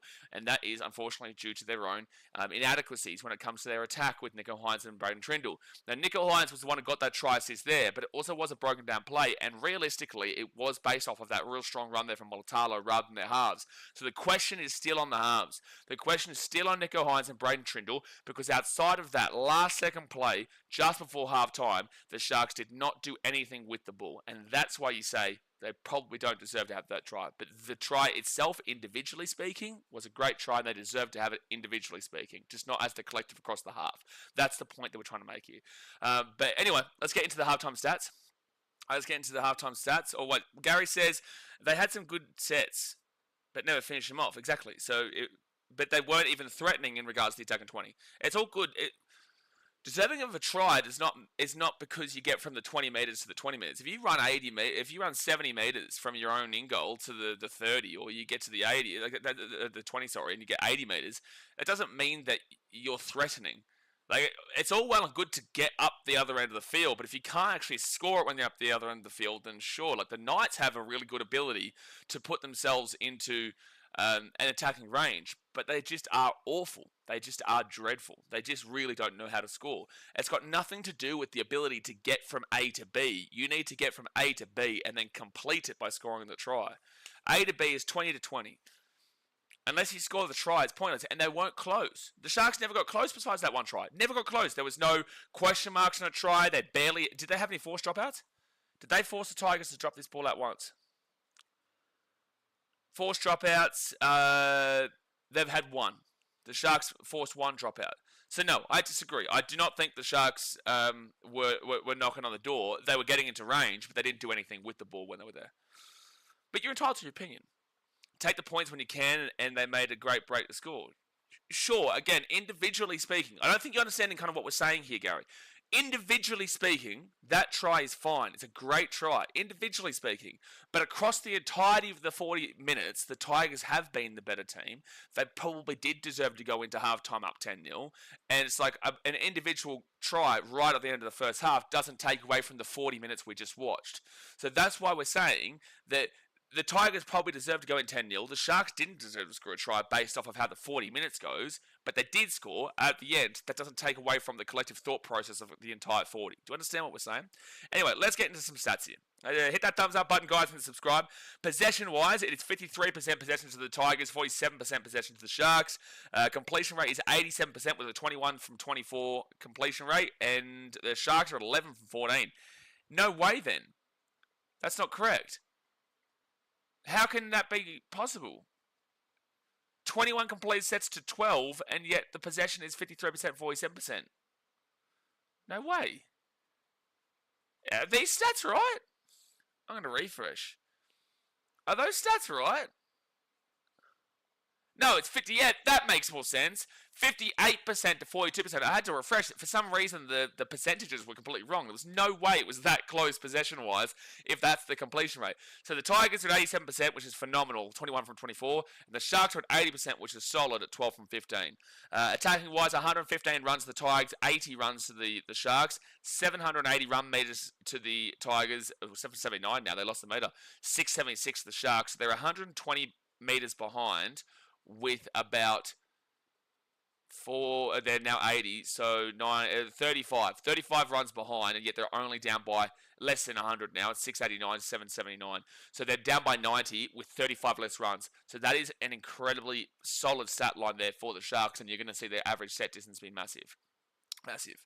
Again, Gary, you're entitled to your opinion, bro. I'm not having to go at you. I'm just explaining my thoughts to you. Post-contact meters is 276 to the Tigers, 200 to the Sharks, which is still in favour of Cronulla there. I know the post-contact meters, you can see, is 276 to the Tigers and 200 to the Sharks, but the post-contact meters are still in their favour because they're down by 36 runs now. 36 runs, and yet the Sharks are only down by 100 metres, or 90 metres on the run meters. They're only down by 83 post-contact. That's through 37 runs now. Ridiculous. Crazy stuff. 2 line breaks to the Tigers, 1 to the Sharks. 14 tackle breaks to the Tigers, 16 to the Sharks. Here's the kicker. Average set distance. The Sharks are at 45.97, which is an incredible stat line in regards to the average set distance. So they are making a brilliant amount of metres. They are making great metres in the middle of the field. It's just they're not clinical with the ball in the attacking area. The Tigers at 32.54 is not good. Or it's 33 now.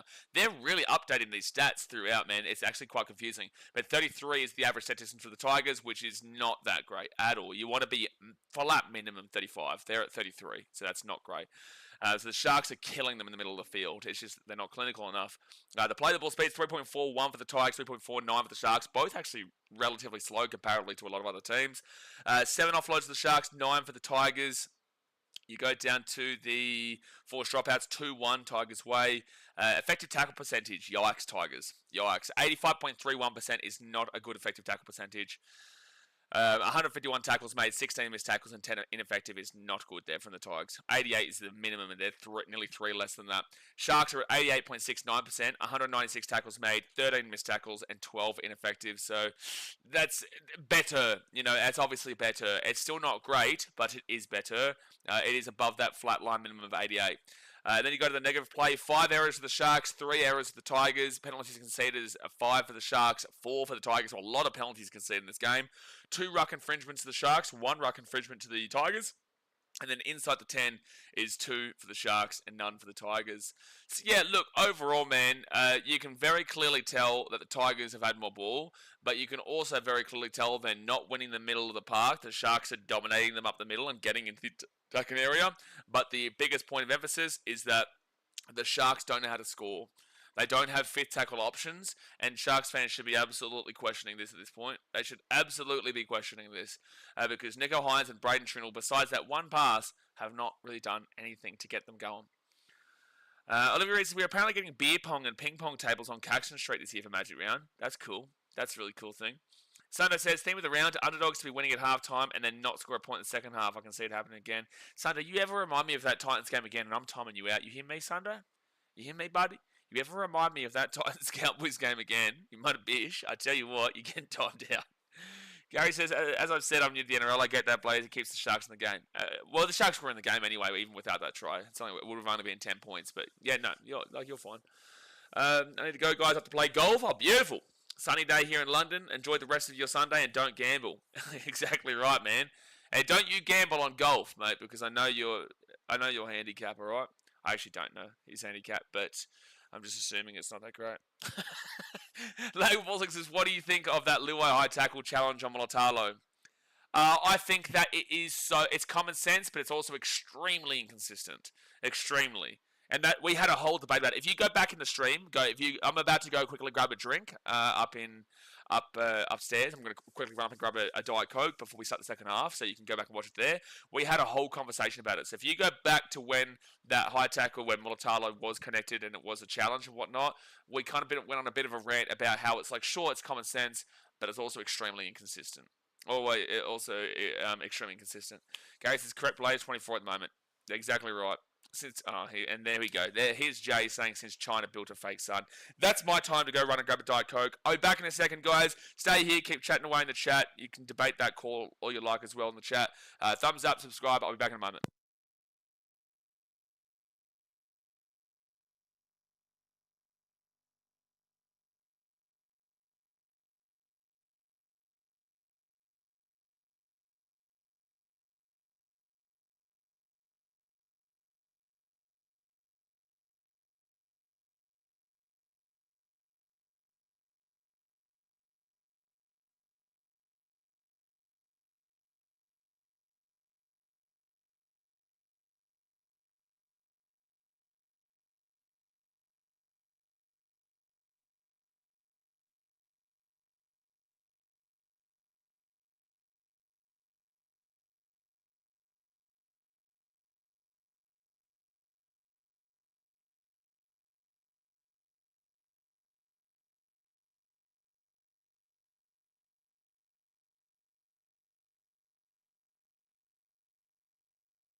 We're back.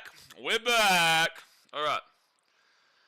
We're back. All right. Is the lighting fine? Yeah. Sorry. Sometimes I have to change like the lighting and stuff. It gets like super dark. I don't know why.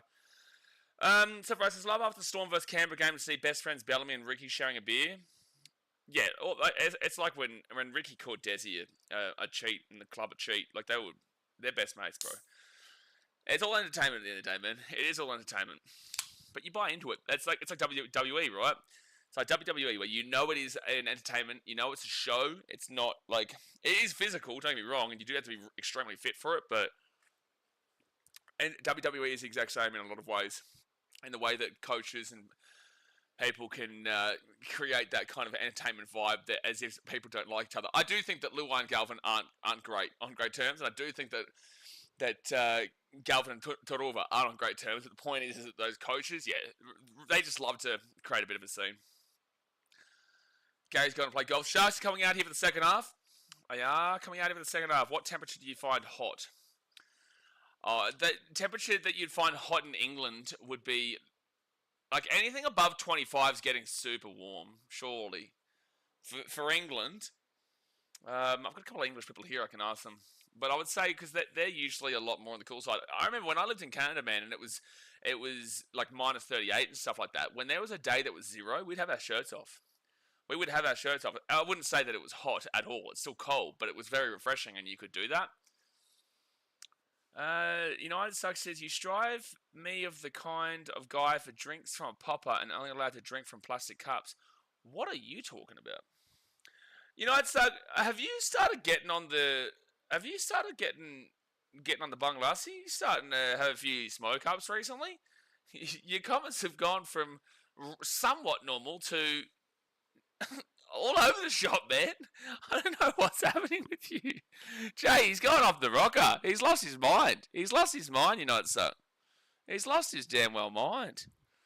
Maybe it's because he's a Dragons fan, so that would make sense.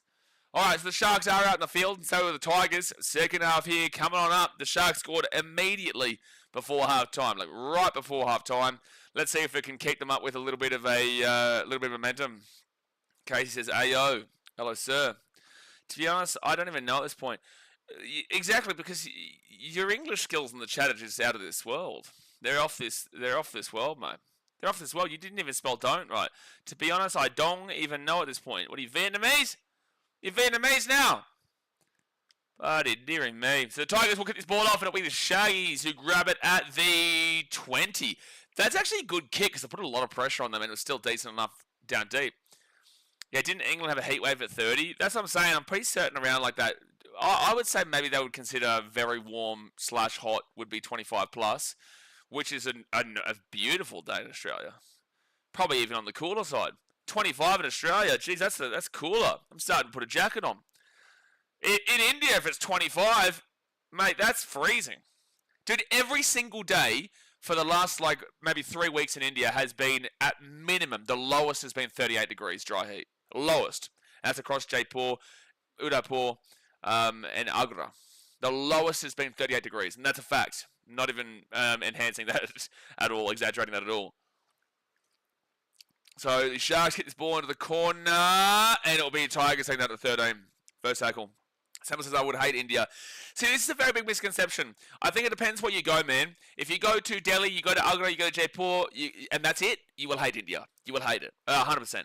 But I've been in Udaipur, and I love it here. You know, Tigers get a penalty at the 15. Tigers get a penalty at the 15. If I had have left, like I was telling Jay I was going to at one point, if I had have left Jaipur and just gone to like Thailand and whatnot, I don't know if I ever would have come back to India because I just wasn't a big fan of those big kind of cities. But luckily, I kind of put that aside. I realized I was sick. I wasn't thinking straight. And I said, okay, I'm going to go to Udaipur, which is a city by the lakes and whatnot. And now you love it. Like, now it's a fantastic place, and I met some great people and whatnot. So it just comes down to where you go. If you go to these main kind of tourist hotspots, it's probably going to be shit house. But if you go elsewhere, you'll love it. It's second tackle now for the Tigers, and they'll be at the 40. Kate says, I miss New Zealand weather, in my opinion. It's the best weather. It's never too hot. And yes, it can be cold, but there's places where it's not so cold in winter. Yeah, New Zealand weather's got great. Fiji weather is fantastic. Fiji weather is fantastic. It never really gets too cold, and but it can get really hot, actually. It can get really hot during the summer. But I do love Fiji weather. Fourth tackle now at the 25. They go out to the right-hand side to Galvin. Galvin gets it across, and there's a knock on there from the Tigres. The El Tigres with the knock on, and the Shaggy Shag at the ball at the 13. That's cooked. In which countries have you lived in? I was in Canada, in Lake Louise, Alberta. I was in Chicago, Fiji, and Australia.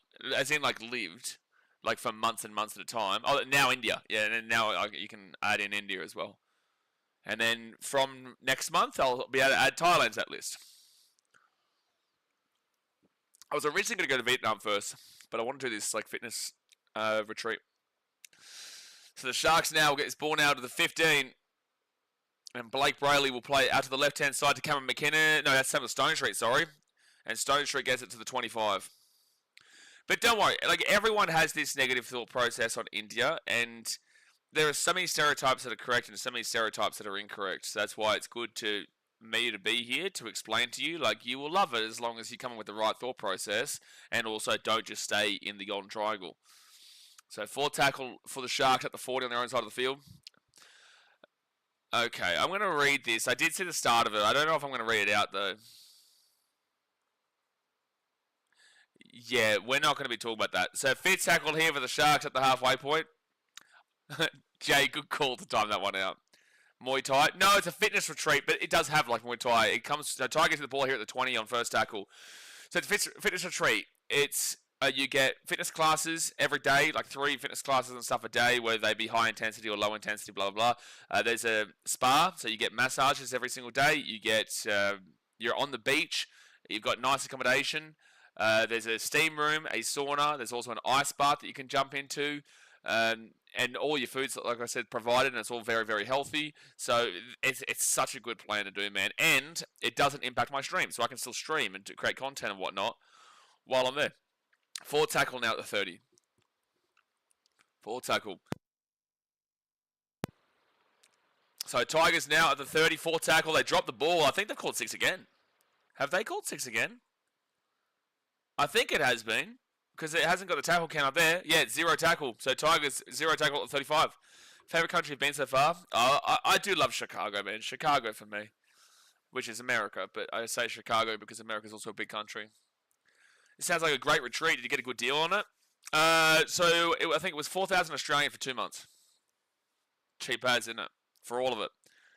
Or 4,500 Australian for 2 months. Second tackle now for the Tigers at the 45. That comes with, that's inclusive of quite literally everything. So Cottery's out off to Royce Hunt. And Royce Hunt will get inside the attacking half on third tackle. I wasn't able to watch the Panthers game yesterday, man. Too angry at the Titans. So Tigers get away here, taking down the 30. Now fourth tackle. This is a bit of a weird start this second half. It's been... Oh, he's knocked the ball on. Oh, he's knocked the ball on. Brendan says, yeah, the deals are good in Thailand. So I think that I think India and Vietnam are probably the 2 cheapest countries in Asia to travel because Thailand is very touristy. It's very touristy, so the prices are more for the most part, but also it's still very cheap comparatively to Australia. Australia is a very expensive country. Comes with unlimited happy endings. And that, my friends, is why Jay Hayes is a Muppet. Right there, that comment right there. Sharks, a ball here at the 35. It'll be 0 tackle. Oh, and there's a knock-on from the Sharks on 0 tackle. That's outrageous, Cronulla. That is outrageous, Cronulla. This second half has been such a weird, slow, odd, awkward, strange first 7 minutes. Mawene Hiroti has been ruled out with a knee. He won't be back. 2 months and all that sounds great. It's incredible, yeah. America is very expensive, but I would say that's mainly tourism-wise. America's still very expensive. I would say Australia's... Oh, no, America would be more expensive. No, America would be more expensive, yeah. $20 US for a beer inside the stadium. That's crazy. And especially considering when we had the Vegas games, the Aussies, Kiwis, and English sold their beer out. Oh! That's a knock-on by the Tigers. Oh... The referee has really granted a nice spot here for the Tigers because they actually knocked this ball off the scrum and then he's just called to do it again. So, yeah, the Vegas Stadium, Allegiant Stadium, sold out in the first game. Sold out after the first game, I think it was. The English game. So, Jerome Luai, he'll get up to Royce Hunt. First tackle, they're 35 metres away from the line. Johnny Sin's not having the coach's box.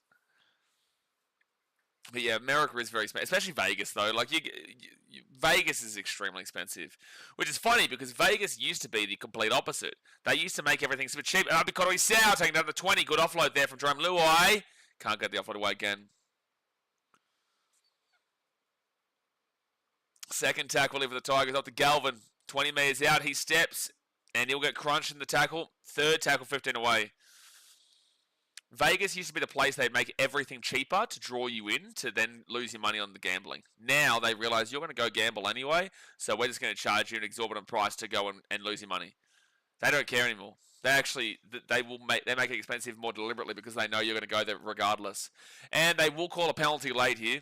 They will call a penalty late for a high tackle. If I'm the Tigers, I'd take the 2 to make it a 6-point game. Tigers' potential is high. There's a long way to go. There is a long way to go. There is a long way to go. Water was $7 US. Are they actually bidding this? They're going to bin him here. the crackdown's crazy, dude. But they're going to bin him here. Britton Nakora is going to be going to the bin. So do you go for the try now or do you save the 2? And there we go. Britton Nakora will go on report and he will be in the bin here for 10 minutes. Yeah, to be fair, that angle shows it definitely was a bin, to be fair, based off of the crackdown. Kay says everything expensive in the US except illegal substances. Sure, but I'm not going to the US for illegal substances.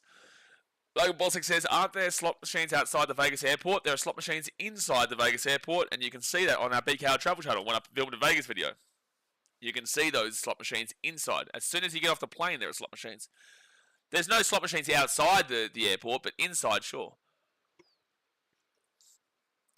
Outside, you couldn't do that.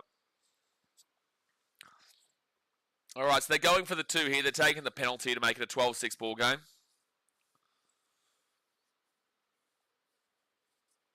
$30 minutes left here of the game. Hit that like button and subscribe.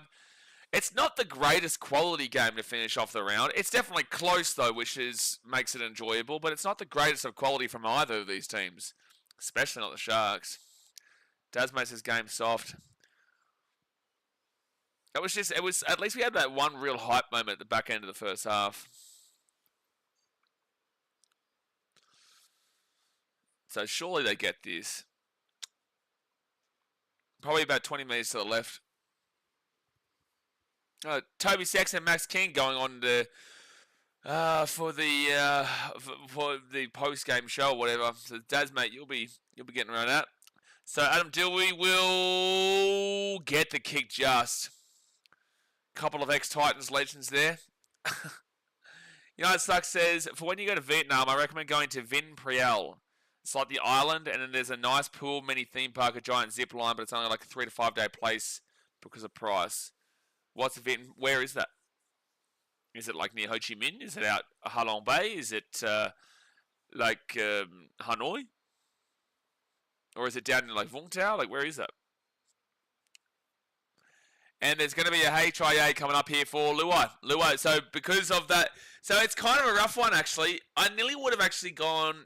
No, I agree with the 2, but you'd nearly consider the try because you're going to lose Luai for 15 minutes here. Britton Nakora's in the bin for 10. I would have liked to have utilised the full strength team to have scored a try, knowing that he was going to go to the HIA 15 minutes, and now you kind of lose him despite having the man advantage. But he'll be back on.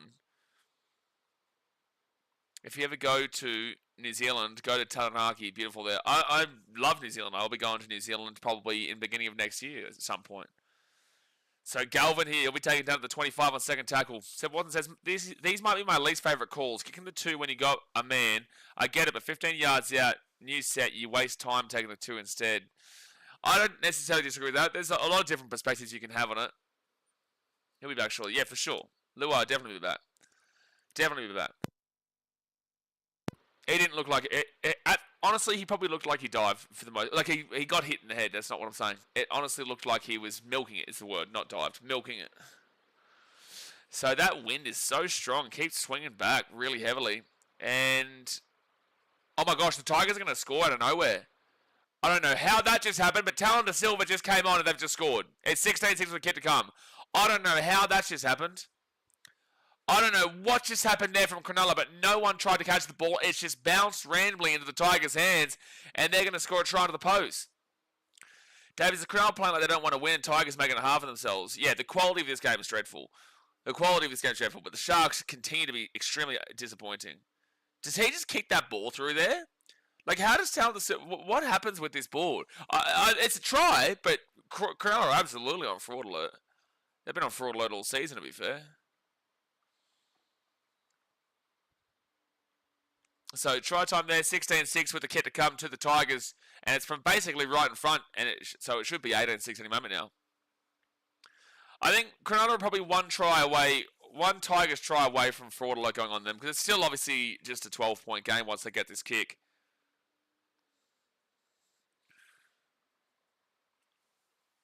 But that's just out of nowhere. That wind is super strong coming this way. Super strong going against the Tigers and for the Sharks. Because that just stops midair, goes down to the 30, but like no Shark player even wanted that ball. Like no Shark player was even close to catching that ball. They weren't within the area at all. Like at all.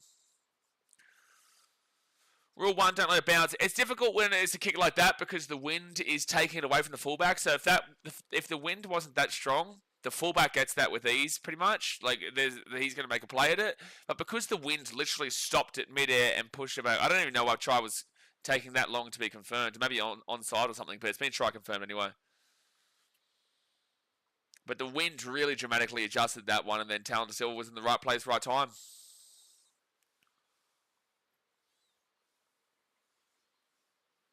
Oh, it's very funny. On my Titans-Cowboys stream yesterday, an Eels fan commented shame. An Eels fan in the comment section underneath the video commented shame. Don't know if an Eels fan should be commenting shame when you've conceded 50 twice this year. Already, twice. And also in second last. Greg Martin says, should really be 16-0, but the Tigers fell asleep to the end of the half. Agreed, yeah. Agreed. But I said, Titans got a new coach, who do you think of? It's not the coach's fault. There is a lot more deeply entrenched, rooted problems at the Titans that come from within than it is the coach. John Cartwright, Neil Henry, Garth Brennan, Dustin Holbrook, Des Hasler. Same results, nothing changes, but you change the coach. Players come and go. Same results, same things happen, nothing changes. So maybe look at another part of the organisation. Tigers get the ball into the 20. So Tigers now, and they'll go to the left-hand side. Alex Seyfarth, second tackle at 25. Oh, no, he gets the offload away. That's nice. Dream Buller, he'll flick the ball over the top. They've got numbers galore. The Tigers here at the 50. Adam Dewey, he comes back in, and he'll be taken down at the 45 and gets the offload away to Galvin. They're still going here. Sharks are a mess right now. Another offload for the Tigers. Another offload. Buzz says the rotation from... Anyway. Third tackle here for the Tigers, and they're going to be 25 metres out. Do I disagree with you? No, but look deeper, man. Please look deeper. Please look deeper than just blaming the coach every single time. Everyone always blames the coach. Everyone always blames the players. Look deeper within. If nothing changes from here to here to here, but you change coach, you change players, and the organisation stays the same, why are we only looking at the coach? Why is it only the coach's problem? So it makes me angry with the Titans because fans, it's just the coach or it's just the players. Look deeper, bro. There is so much wrong at the Gold Coast. It's way deeper than a couple of rotations that are happening. Way deeper. Way deeper. Man. I'm not really trying to have a go at you here, Buster. It's just this conversation obviously pisses me off because this club pisses me off. But I love them, but it pisses me off. First tackle here at the 13. Shit just comes in and says, what's up, man? Hey, bro. You've just come in at a time where we're talking about my team, which sucks. So, third tackle here with the Sharks at the 25. I have a theory. When it's cloudy, rainy, Sharks go bad. I have a theory the Sharks just aren't as good as we all thought. That was really weird there from Tudorova, but it ended up being theirs. So Tigers ball now. We've got this ball at the 35.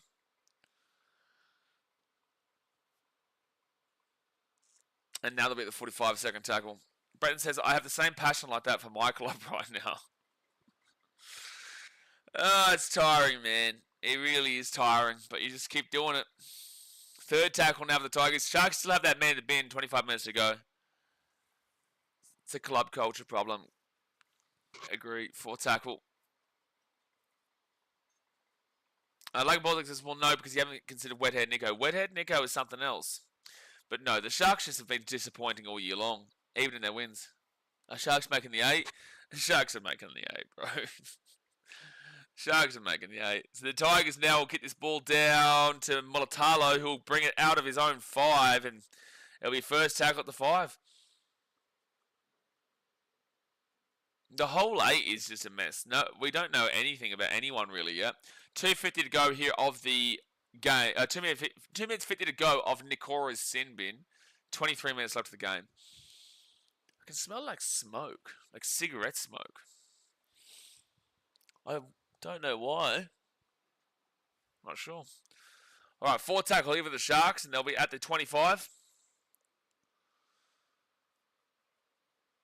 Yeah, it's very, that's always going to be the reaction you kind of, oh, Sharks are away. Oh, that's out of nowhere. That's out of nowhere. That is out of nowhere from Cronulla, man. That was such a weak set that's just turned into a try. Wow, that's it. They just turned that on like Will Kennedy will score out of the pose. That is completely out of nowhere, dude. They've got numbers galore. 4-on-3 out here. Hines to Mulatalo, and then Mulatalo kicks it back in. Dream Buller or someone slips over, maybe? No, who was that who fell over? I don't know who that was that fell over, but the ball bounced so awkwardly back into, what, like Billy Burns, and then passed the ball to Will Kennedy. He held the ball nicely, so who slips over here? No, it's someone Fainu who slips over. The ball bounced away from him, and then Billy Burns grabs it and passes it to Kennedy, and Kennedy scores out of the post. So game back on, and it's going to be 18-12 any moment now. And like I said, the man in the bin is still there, so they've just scored with the man in the bin. Not over yet. Not over yet. Tigers have to be the most unlucky team ever. Why? Winners make their own luck. But like it's that was really lucky for the Sharks, but in the same sense, winners make their own luck. I just realised I've got to update this ladder too, because the Raiders, damn, I always hear noises here. The Raiders are actually in third as well. So Nico Hines to make the kick.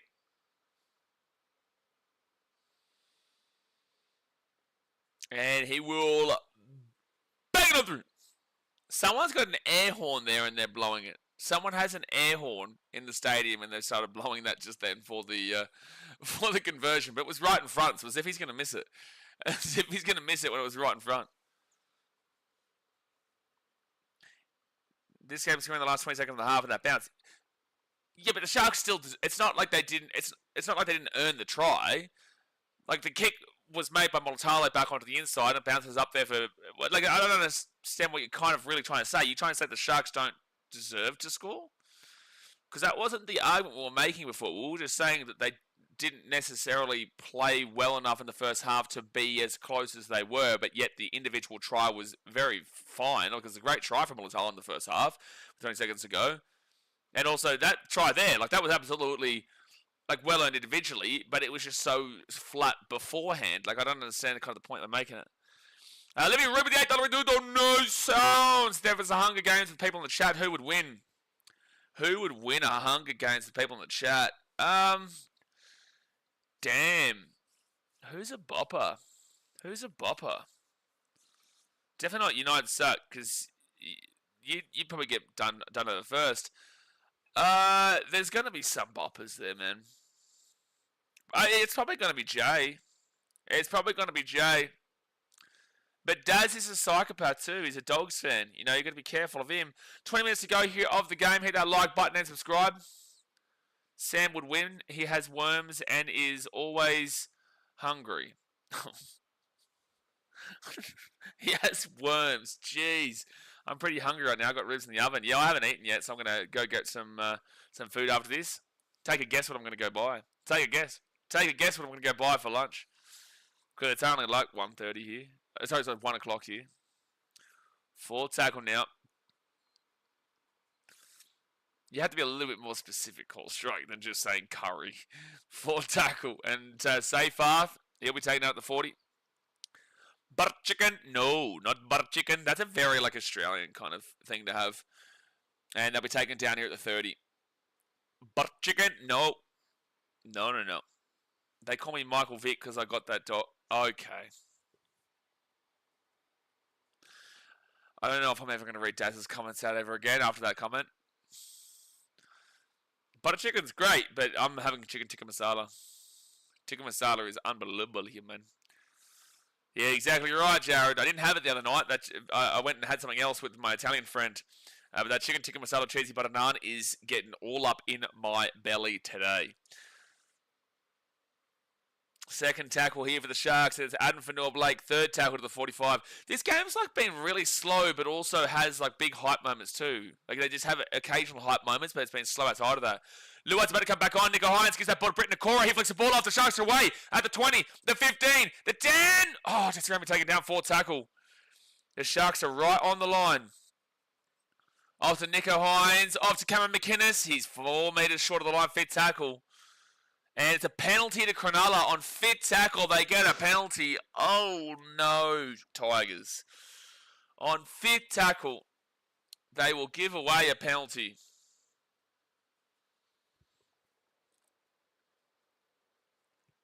Had to pop my ears.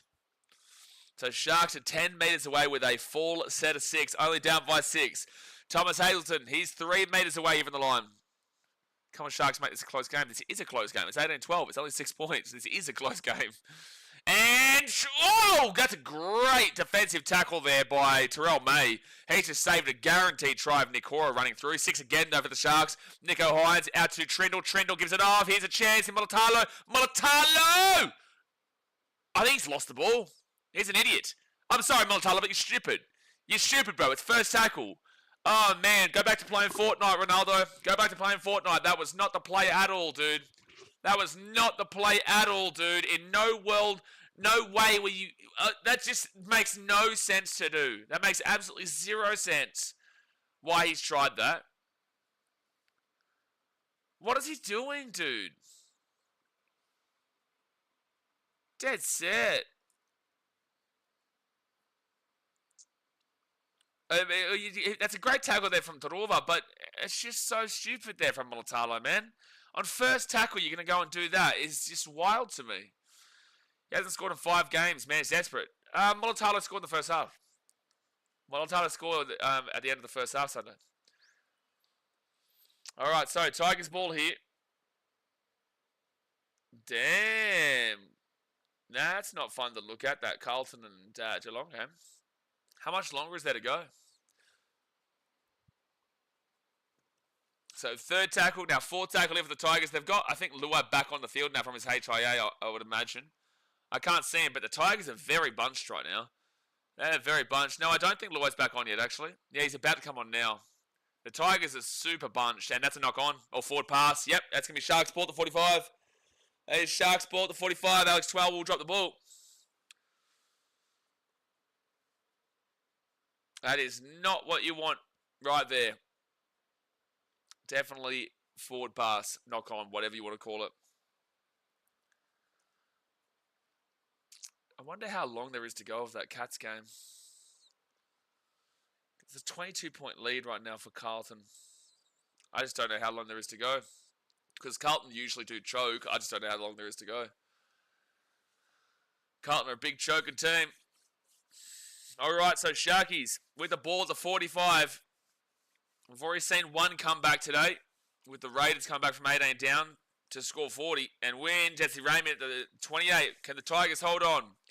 First tackle, Samuel Stone Street. You've got to get the player out of the way in the ruck there. Second tackle here at the 20. Tommy Hazelton rolls it back to Blake Brayley. Now 20 out, Nico Hines. Braden Trindle. Trindle flicks it across into Mulatalo. Don't mess it up again, Mulatalo. He'll be taken down 5 minutes away. Third tackle. Tigers, hold on. Hold on, Tigers. Oh, no. Atkinson is so close. Held just short of the line, about 1 metre. Just short of the line, 1 metre. Oh, in 4 minutes. Yeah, that's not going to be come back then. Off to Blake Brayley, off to Nico Hines. Nico Hines will candy, gives it across. I don't know what the Sharks are doing, dude. Oh, what's happening here? The referee is blowing a whistle for something. Oh, there might be a bin here for a Tiger. Oh, no. Fanua Pole is about to get binned. There's going to be a bin here for the Tigers.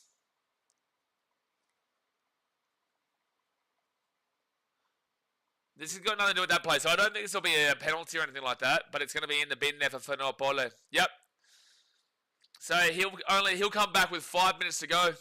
I would love to see, Fox, I would love to see them show us the play. I would love you to show us the high tackle here, Fox.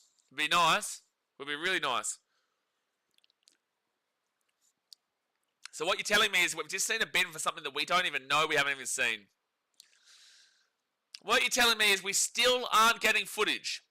We still aren't getting footage. Okay, here we go.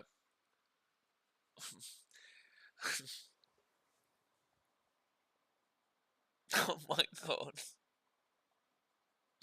That's called a bin. Yeah. Oh, dude. Mick Anderson said we need an awful recalibration after this weekend. That was the most pathetic bin I've ever seen. That is the most pathetic bin I nearly have ever seen in my life. Nico Hines, short ball, and the Sharks are going to score a try. It's 18-16 with the kid to come. I've got to be honest with you. That is got to be the most pathetic bin I have ever seen in my life. Like, it's a great finish here. Congratulations to the Sharks for scoring. I'm sorry that we're not getting the hype for you and whatnot, but, you know, the game's gone, dude. The game's gone because that's just outrageous that that's been called as a bin, and then it was a penalty because the Sharks got the ball. I can't see it, but let me guess. His shoulder barely brushed his head. It was just pathetic, dude. It really was. Condor says Tigers F by the ref again. No! It is the officials from the NRL. I don't understand why you do this every week, Condor. This is what the game has been fucked with for the whole weekend, for the whole season. It's not just you. It's not just the Tigers. How many times does this need to be explained? Consistently, it's what they've been doing. But it's not what we agree with that should be consistently called. But it is. He has technically come into contact with his face. But it's a pathetic call based off of the fact of the official ruling that if you have any form of high contact, it is a bin. It's not about the Tigers. It is about the NRL. It's not you getting robbed. It's the whole fans getting robbed of the product that we watch. It's not about the Tigers. I don't know how many times we have to explain this, brother. You're not getting robbed. It's consistently called. I just don't like that it's consistently called in this fact. Every week we go through this, Condor. Stop trying to take the sympathy, the card of like we must feel sorry for the Tigers because you're getting robbed. I've seen my team get screwed by this. Everyone here who's supporting every other team has seen this. We are angry at the NRL as a collective. It's got fuck all to do with the Tigers, brother. So the Sharks now get this ball to the 25. Man, love you guys. But sometimes it just gets so annoying to deal with people who just want to always be the victim. Truly, everyone's got a problem with it, man. It happens in every game. Crash out season. No, it is a crash out, Hayden. I am having a crash out. I'll happily admit it. I'll happily admit that I'm having a crash out here, man. Fit tackle. So the Sharks will kick this ball up. And it's going to be knocked back from Mulatalo, but Seyfarth gets it and then gets whacked and tackled by Jesse Ramian. Olivia with the $8 dude donation. Thank you, Olivia. Appreciate you. It says, roses are red, violets are purple, buttercups are yellow, hiccups are purple. It will be spiteful to put jellyfish in a trifle. Oh my gosh. And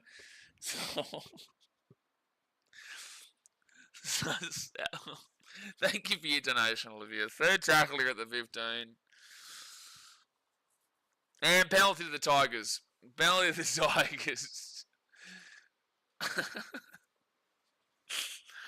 Oh, man. Oh, now I've got Lagenball saying you're wrong. The Dogs are the ones that get done by the ref. It's your fault we're in this situation at the Dogs. You guys are the ones... I'm not even replying to you. I'm not even replying to you. If it wasn't for Reed Marnie, we wouldn't be in this situation right now at the NRL, my guy. Reed Marnie is nearly the direct implication for why we are in this current situation, man. Yeah, man. Oh, I can't. Just the NRL, man. How good. Man. First tackle with the Tigers, and they're at the 35, and they'll give it off, and they'll be at the 45 now. How's that not Sin Bin? I don't know. I had my face in my hand, man, so I didn't even get to see it. What the NRL does, yeah, absolutely, Logan, absolutely. So, like, again, you go back to our game yesterday. The Titans scored the most blatant forward pass ever, and the Cowboys also scored the most blatant forward pass ever. It's just crazy how. Daniel says, seriously though, the Broncos get the worst referee calls us up. No, everyone does. Everyone does. Trust me. And LB Tigers fit tackle. They throw it back here. Lachlan Galvin gets away from one. He's 35 metres out. Gives off to Kotowi Sal. I don't know how that's worked out, but Galvin's got a kick away to the 20, and it's going to be Sharks ball. 10 minutes to go here in the game, guys. Hit that like button, subscribe. We've just had our crash out. It's a penalty to the Sharks. Penalty to the Sharks here. Rage baiters. No. Condor's not a rage baiter. He just is like the perennial victim for the Tigers. And that's not me saying he's a bad guy. He's just a perennial. He wants to have that, like, the only reason the Tigers are losing. He's a Ricky Stewart, right? Where Ricky Stewart genuinely believes what he's saying. Ricky Stewart genuinely believes that if his team wins, they're the greatest team on earth. But if his team loses, it's not their fault. It's the referee's fault. And you get that a lot with a lot of fans and whatnot. I don't know if I've ever been on that scale. I will criticise referees, but I'll also say the Titans have been, dog shit. Even though there was a bad couple of calls against the Titans against the Raiders, there was a bad couple of calls for the Titans against the Cowboys, but the Cowboys also had some bad calls. Ultimately, at the end of the day, the Titans just aren't good enough. So it's like, instead of being the perennial victim, I look internally at our club and say, we should have been better. But there were bad calls still. It's not about being and just expecting everyone to look at you and be a victim, that it's always the referee's fault. That's a Ricky Stewart. That's specificity. So the Sharks now will be 5 minutes out of the line. Treatments, they don't mean to be drugged, but this is a disgrace. Disgrace. Oh, Sharks block Brayley. Fit tackle now. They're 1 metre away from the line with Cronulla. 1 metre away. Remember, the Tigers are down a man, sorry. Nico Hines to Trindle. Jesse Ramey. Knock on, Sharkies. Samuel Stone Street on the sideline. So it stays 18-18. 9 minutes to go here. And this game has clocked up a notch. There's been more sin bins than Knights points this season. Yeah, Daniel, you're not going to get the reaction you want, bro. Get BK on NRL 360 to rant this point. I may actually watch it. Deary me. Is Galvin sabotaging? No, he is not. Olivia says, I'm trying new poems. Captain Cook done a poo. I don't know what's happening here. Olivia's lost her mind. That's what the NRL does to you. Yes, I agree with you, bro. I thought you would try... Sorry, I read your comment like because you saw me having a great Condor, so I thought you would try and say it's the Broncos, which is obviously our rival team. Don't worry. Anyway, I'm just angry at the game right now. The tackle here at the 35. Man. Deary me. And it'll be Tigers ball here, fourth tackle. My head's gone at this point. My head's gone. I watched my team have 50 put passes yesterday, and then I see the weakest sin bin, softest sin bin ever that is unfortunately consistently called, but it's still soft. Mulatalo will get that ball offloaded. Will Candy there away on the left-hand side. Will Candy with a great step again to the 40, the 45, the 50, the 45. Look at him go. Why is it stopped? Now he's at the 35, the 30, the 25. That was a great run from Will Candy. Wow. That was a great run from Will Kenny. That was incredible. First tackle over the Sharks at the 20. What a finish we have to this game. Mulatalo. And he'll be taken down to the 13. I agree, Daniel. Yeah, I 100% agree with you. I get where you're coming from now. So third tackle here. 3 meters out. Third tackle. Blake Brayley. If my brain wasn't just shot from this weekend, I probably would have understood you immediately, but... Sharks off to Trindle. Trindle off to Adam Fanua Blake. He steps out to the left, 10 metres out, fourth tackle, short play! Oh, forward pass they've called.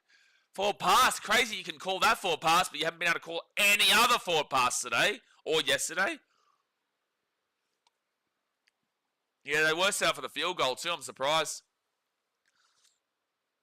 That is a full pass. It's a correct call.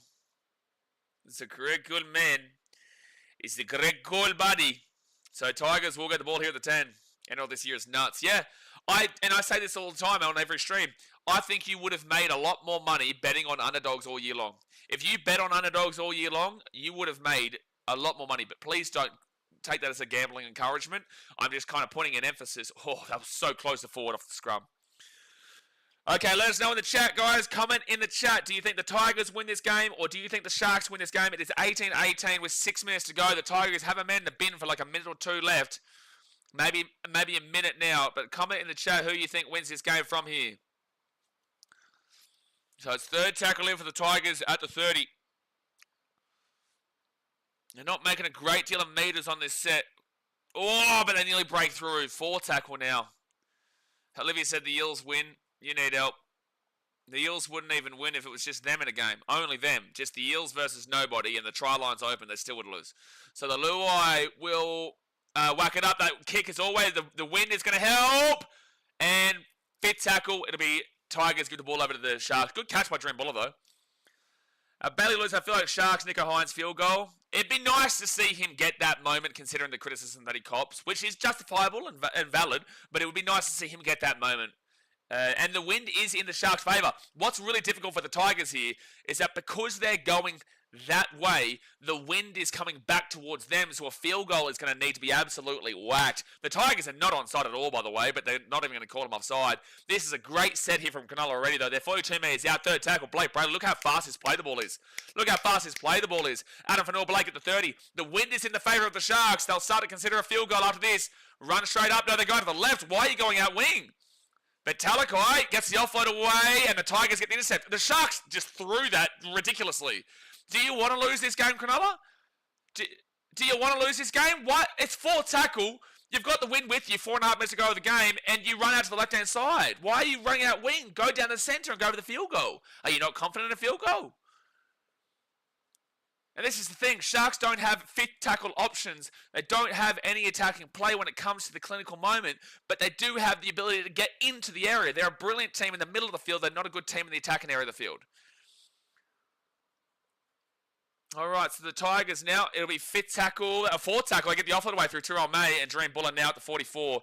You wouldn't even consider a field goal from here with the wind going back behind them. You would not even consider a field goal, and that goes into the corner where Will Candy will grab it and he'll be taken down to the 15. But the issue here is that the Sharks make a lot of meters. The Tigers don't make meters in the middle. The Sharks have been making a lot of meters. Daniel says, Sharks because they're screwing the Riders fans over on purpose. Oh, Tigers, not Riders. Yeah, exactly right. It's all on purpose. Sharks will win. Tigers go a choke. Well, it's like, oh, 1 second here. Sharks, 35. Molitalo's still going here. Stop showing us Royce Hunt. The game's on, dude. 3rd tackle. They're showing us the sideline. Be careful of high tackles here, Tigers. 4th tackle at the 50. I think this game is well up for either team. I don't think the Sharks are guaranteed, and I definitely don't think the Tigers are guaranteed. But the issue is the Tigers are in a bad situation with the wind, and the Sharks, they're going to go for a field goal here. Oh! Oh, the post! But the bounce is back! Oh, it's a knock on. That's a penalty! He's actually offside. Oh, they said Sharks knock on. That field goal was insane. That field goal was insane. It's hit the post. He kicked that from 48 out, Nico, but unfortunately hits the left upright. Oh my gosh. So they must have called, I think they've called Sharks knock on here. Off the left upright on the post. That is just crazy what's happened there. I thought that was a knock on from the Tigers. Is that a knock on from the Sharks they've called?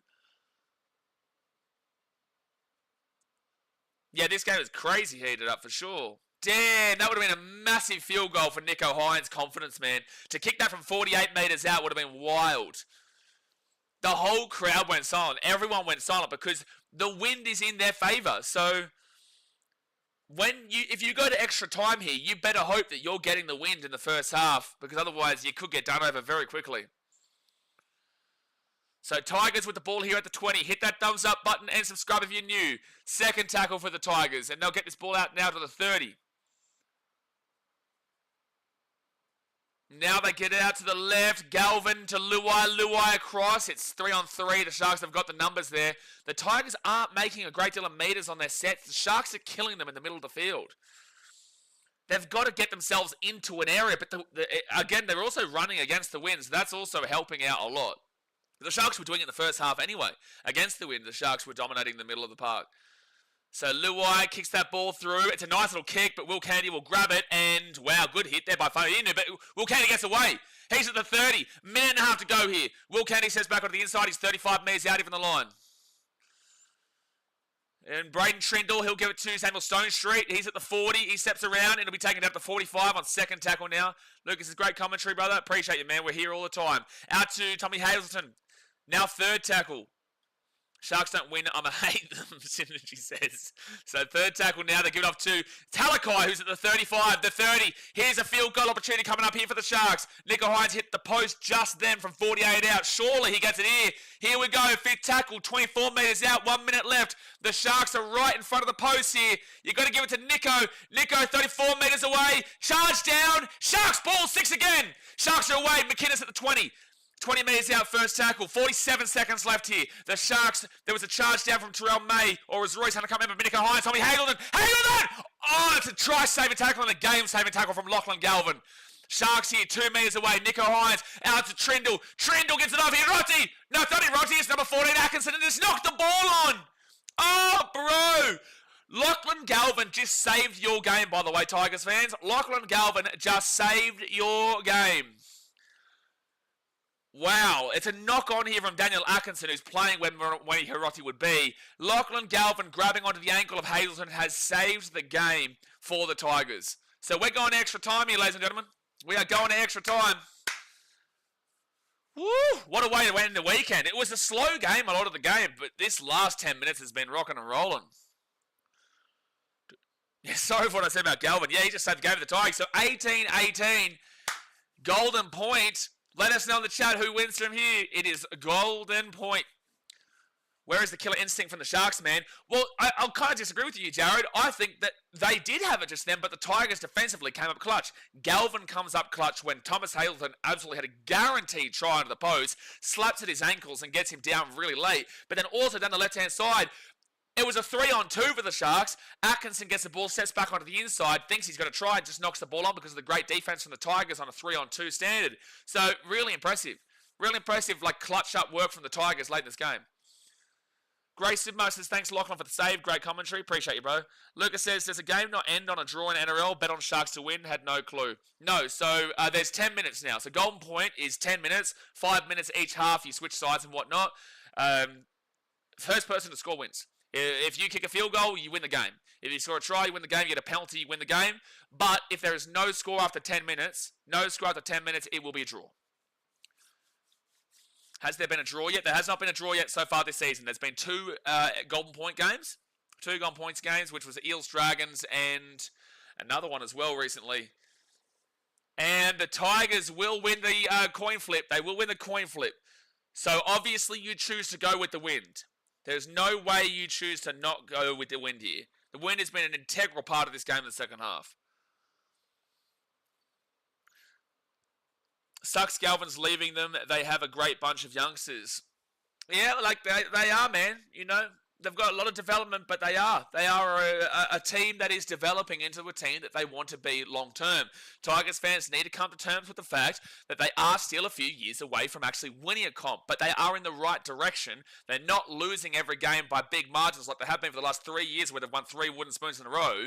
They're not going to win the comp this year, but they are developing into the team that they want to be. And that's why this Galvin situation does kind of suck for them because, you know, it's he's a good little young player coming through.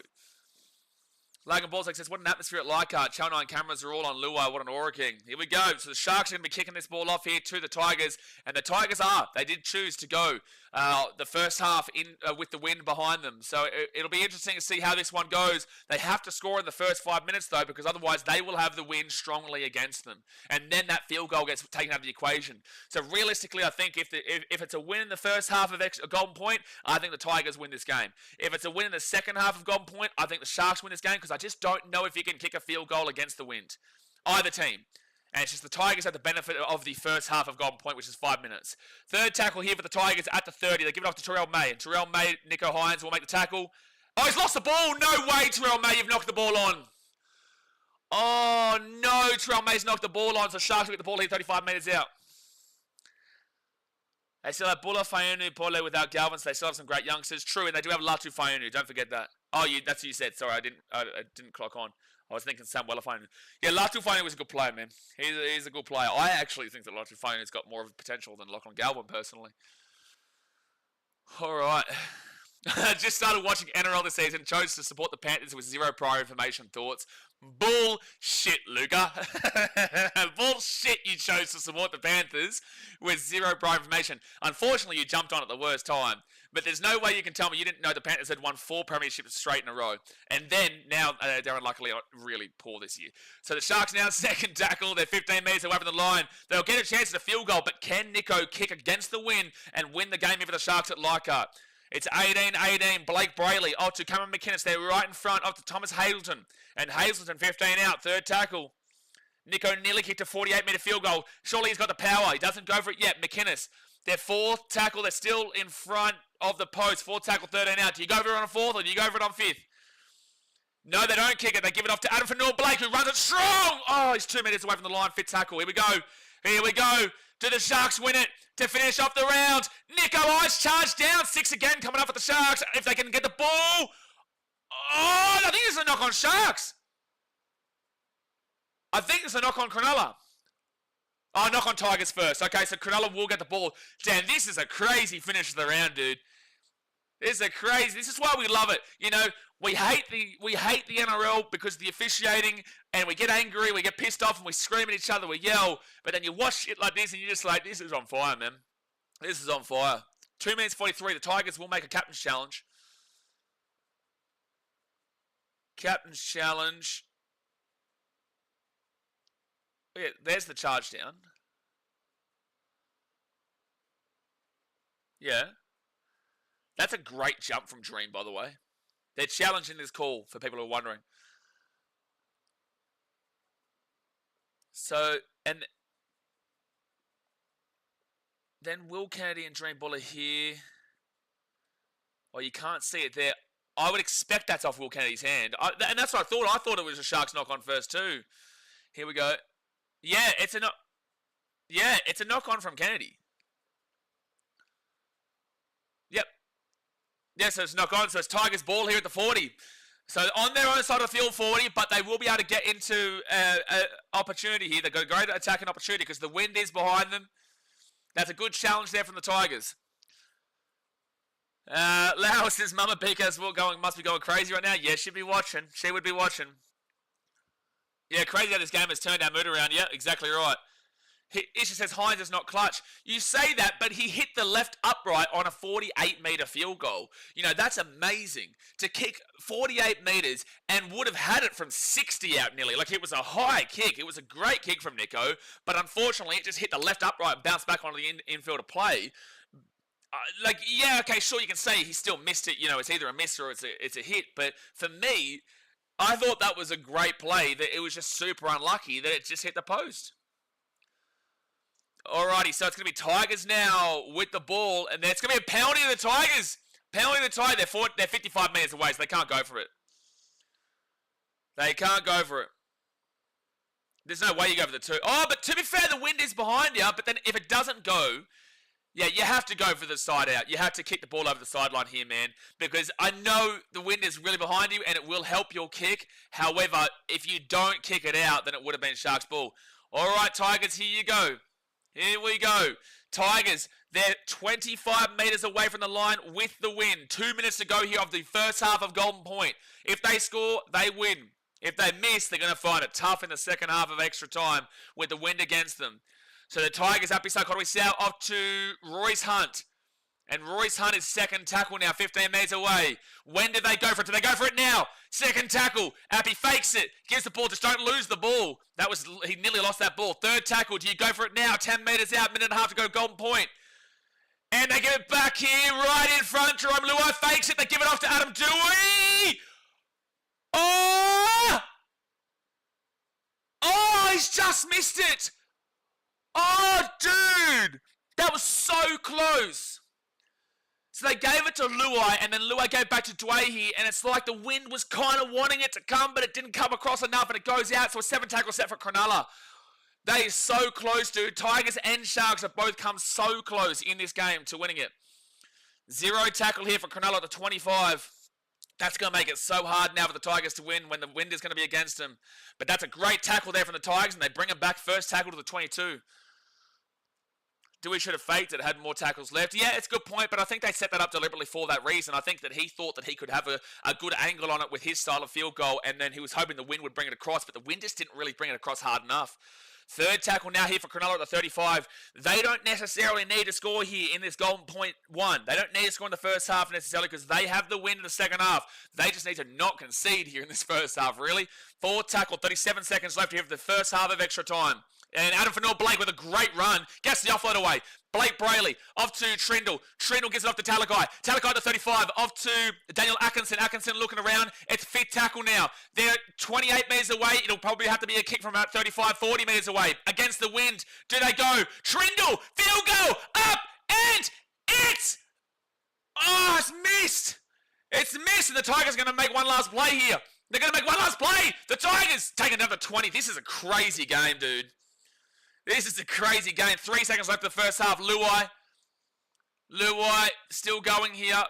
He flicks it off. I would be careful throwing the ball around right now. You're the ones in your own half. The Tigers, I'd be super careful. I'd go down with it here, Tigers. Be careful, because if you throw the ball and it hits the grass, they're right there. Cottery Sal. He gets a Buller here at the 40. He'll flick that ball across here. This is a crazy game. The Tigers now, they give it off and taken down to the 5th. This is wild as hell, man. This is wild. We're going to the second half of extra time. There is 5 minutes left here of this game. Whoever scores first wins. If there is no score at the end of this 5 minutes, it is a draw. And I'll give you a quick little ladder update in regards to a draw. If the Sharks if they draw this game, the Sharks will go to 9 points, so they're clear in 7th. They are on their own in 7th. If with the Tigers drawing, they would go to 7 points, so they would just go above the Dolphins. They wouldn't go above the Rabbitohs, and they wouldn't go above the Dragons with their points differential. So they go to 7, so the Tigers actually want to win this game. The Sharks, it's not really that significant in a lot of ways, but also it helps in regards to the points differential later on in the season when you have a draw. But it's halftime of extra time here, guys. Hit that like button and subscribe. Torpeto says Luai should have kicked it. I disagree. I think they had the numbers on him. That's why he would have gone for it. He's a good field goal kicker. He's kicked for Samoa. He's kicked for the Panthers when Cleary was out, and I don't know if he's kicked one for the Tigers. But point of the matter is that he's confident. It's just that the Sharks rushed up nicely, and they knew that was going to happen. So they got it back to Luai, and then Luai gets out to Dewey, and I think Dewey was just really confident in himself. All right, so Abby Kotoi-Sal comes off the field here. I think he's injured himself. God bless him. Talon De Silva comes back on to the field, who scored a try. Fantastic try in this game, Talon De Silva. All right, comment in the chat who you think who wins. Is it going to be a draw? Actually, drop in the chat if you think it's going to be a draw, or you think it's going to be a Sharks win or a Tigers win. But again, to re-emphasize, the Tigers are now playing against the wind. The Sharks now have the wind. It's going to be a difficult one, but it's going to be crazy. Here we go. This is the first time we've seen second half of extra time all year. So Adam Dewey, will kick this ball off. A short kick. Oh, knock on Tigers. Oh my gosh, that was nearly Talon De Silva running away for a try. Oh my gosh, that was smart from the Tigers actually, because they know the wind's coming back, so it gave them a great opportunity for the ball to pass the plane and then come back, and they were so damn well close, man. That was a perfect kick for Talon De Silva, but just unfortunately he knocks the ball on. Music Kiwi says, all I know is Hines will do nothing. Bro, he hit the left upright from 47 metres out in the field goal attempts. Like, that's something. And he also had the try assist for Britton Nakora in the first half. So right-hand side in the Sharkies now, it's going to be first tackle, and they're going to be 40 metres away from their own line. Jared, it's crazy how half an hour ago we were crashing out about head highs to this roller coaster of Golden Point. A funny game, rugby league is. And this is what I'm saying. We hate the officials and everything going on, but this is why we love the sport and we put up with that shit. You know, because it's a beautiful and amazing sport, but it's just that we put up with that shit because of this. Third tackle now, and it's going to be Talakai. He's at the 30 on fourth tackle. The Sharks could end it right now. 30 metres out, Blake Brayley. Off to Adam Fanor-Blake. He's 20 metres away. Fifth tackle. The Sharks get a brilliant opportunity. Here we go. The Sharks have the opportunity. Nico Hines, he fakes it. Back to Trindle. 35 out. He puts it up, and that's nowhere even close. But it will bounce. It might sit up, and it will go out for a 7-tackle set. That was not a fantastic play. Hines couldn't take the field goal. The pass was too slow there. Hold on. No. What's happening here? No way. Oh, it's a penalty, Sharks. Oh my gosh, this is going to end the game. It's consistent. Oh, that's inconsistent. That is inconsistent, lads. That is. Oh my gosh. Anyway, we're gonna ignore that because that's extremely inconsistent. That should have been a penalty based off the consistent rules, but common sense has been applied. Anyway, we'll talk about it after. First tackle now with the Tigers, and they're 35 metres out. Tigers go super lucky there. And second tackle for the Tigers at the 45 on their side of the field. 3 minutes to go here of extra time. They give it out to the right-hand side to Pole, and he's going to be 42 metres out now from the line. They give it out to Fainu, and it's going to be 4 tackle at the 30. They have a chance here. They have a chance here for the Tigers. Oh, it's a penalty to the Tigers right in front. Who in their right mind is stripping the ball there? Sharks, you are off your fucking rocker. Who stripped this ball? Who is the absolute melon who has stripped this ball? Tom Hazelton, you are just off your rocker doing that. That is insanity to go and strip the ball in extra time with 2 minutes to go right in front of the play. He should feel bad. He should feel bad. He has quite literally just cost his team the game. Who is stripping the ball in that situation? Who is stripping the ball there? In what world do you think to strip the ball in that situation? Like, it's into the win. He has to get it. Like, there's no way. 25 metres out right in front. I know it's into the win, but he has to get it. He has to get it. There's no way he doesn't get this. 1:52 to go here. Hazelton, I cannot believe the world we're living in where you've just done that. If he misses this, there should be riots in Leichhardt. It's right in front. It doesn't matter about the win, bro. He should be able to get this. Adam Dewey, right in front.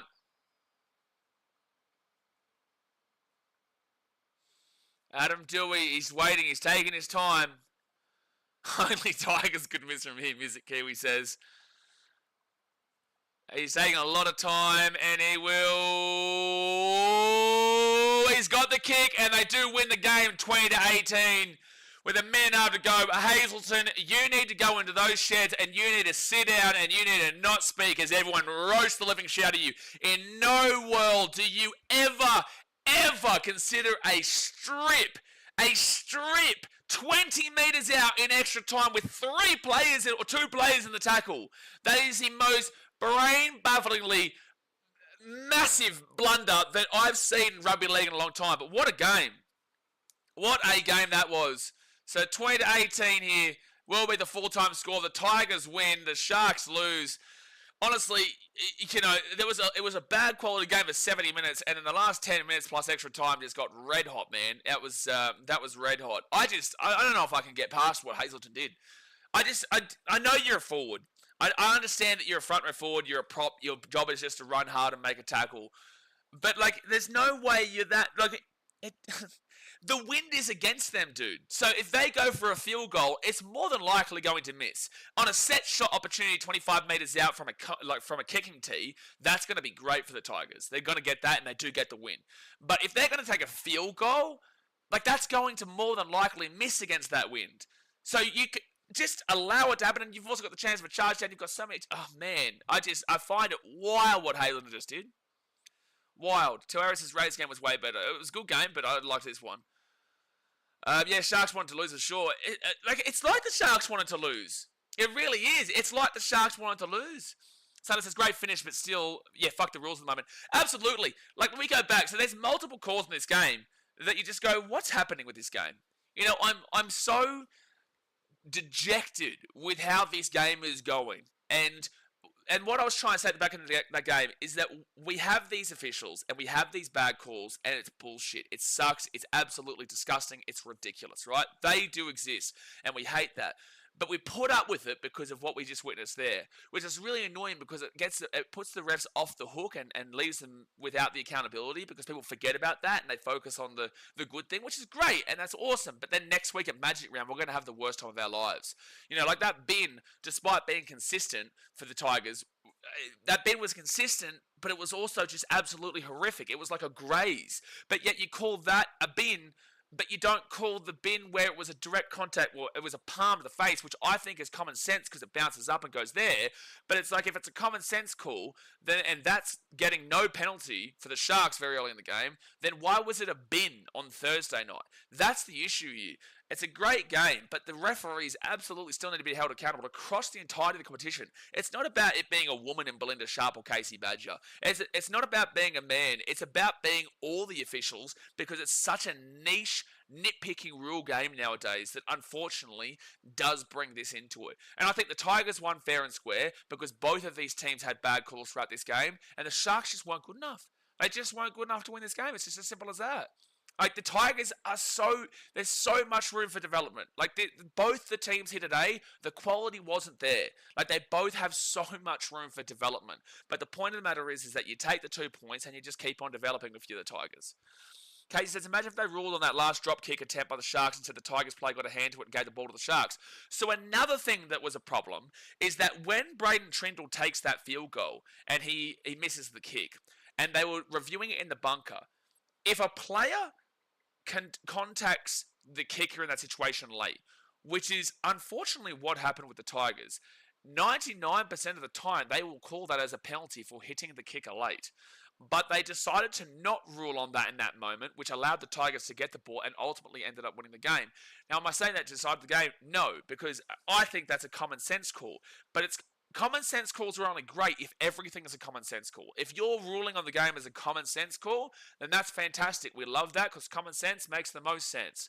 But if you're going to call that as a common sense call, but then you're going to penalise every other team or every other game, then what is the rules at this point? Because he does actually contact him. So it should have actually been a Sharks penalty rather than a Tigers penalty. So it's such a difficult conversation, man. It really is. Such a difficult conversation on so many levels. Mainstar says, you must have a soft spot for the Tigers. What? Why is this guy crying right now? This is really weird. It's really weird, like, that someone's this upset after they've just had a win. Mainstar, why are you, what's wrong with you? Just celebrate your win, bro. Like, what are you doing? Jared says, a shout out to Galvin with a try-saver. Yeah, try-saver from Lachlan Galvin. That was really impressive. That was really impressive. That was game over for the Sharks. Hazleton was over the line, and Galvin comes in and grabs at the ankles and trips him down 1 metre out for the line. And then out to the left-hand side as well, when Daniel Lackinson was going to score. It was a 3-on-2 situation. He steps back onto the inside, and the Tigers' cover defence was nice. It was nice. Jared Farmoni says, shout out to Galvin with that try. Oh, I already read that comment. Connor says, credit to the Sharks. What a great game. Gave me a heart attack. Yeah, like, we haven't seen an extra time game like that for a long time, to be fair. Like, Eels Dragons, sure, and there was another game as well, but that was a fiery finish for sure. That was a fiery finish for sure. Bailey says, Main Star said Tigers were better than the Titans and told him not to be cocky. Yeah, no, it's just a wank thing. It's just like, celebrate your game. Like, it's got nothing to do with this, man. Like, at the end of the day, like, it was a great finish there, but what's this got to do with the Titans? And also, to remind this specific section of Tigers fans, all the other Tigers fans, you're fine, you're sweet, you're good. But this one Tigers fan, you've won 3 wooden spoons in a row, bro. Right? 3 wooden spoons in a row, which is more wooden spoons in the last 3 years than the Titans have won in our existence. So please just shush, enjoy the game. You won the game. Be grateful that you won the game. That's fantastic. But going for the Titans in this situation just absolutely makes no sense as an argument. When you've just won, you should be happy. Instead, you decided shit. And now I'm forced to say, hey, bro, you still won 3 wooden spoons in the last year. Like, it's just a wank comment. Real fan sports, you're fine. It's just this main star, like, being a dick for no reason. Jared said, you're sweet, real fan sport. Such a better golden point than Waz Broncos since no one, that's the other game. Yeah, the Waz Broncos was the other field goal, the extra time game. Such a better golden point than Waz Broncos since no one kicked it out in the full. Props to you, Tigers. Well, that's right, because we didn't actually get to see extra time because Reece Walsh kicked the ball out in the full off the first kick of extra time. Reece Walsh kicked the ball out on the full off of the first kick of extra time. So we didn't even get to see extra time, man. No, so like, oh man. But anyway, guys, we're gonna jump off here for now. I'm probably going to do up a video tomorrow talking about a few things in regards to the NRL. So yeah, we'll definitely probably put out a video tomorrow. I think it's important. Next week we've got a huge weekend coming up. So we've got the Queensland versus New South Wales in the women's. On Friday there's 2 games. Saturday there's 3 games, and Sunday there's 3 games. The Sunday games are the biggest ones. Like the Sunday games next week are the more important of the round. Friday is a bit dodgy. What is it, like Dolphins and someone?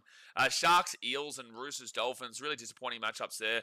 Rabbitohs, Knights on Saturday with Warriors and Cowboys, and Tigers and Dragons a bit And then Sunday, Titans, Dogs. Dogs have got 3 players out, so hopefully that helps the Titans come back into the game, but they are just awful at the moment, the Titans. Panthers and Broncos and Storm Raiders. So, it should be a decent little round next week, but mainly on those Sunday games. But alright, hit that thumbs up button. Subscribe if you are new around here. And I will see you guys for the next time. Congratulations to the Tigers. Shags, you are just absolutely... Hold on a second. I got to chuck you right here, son.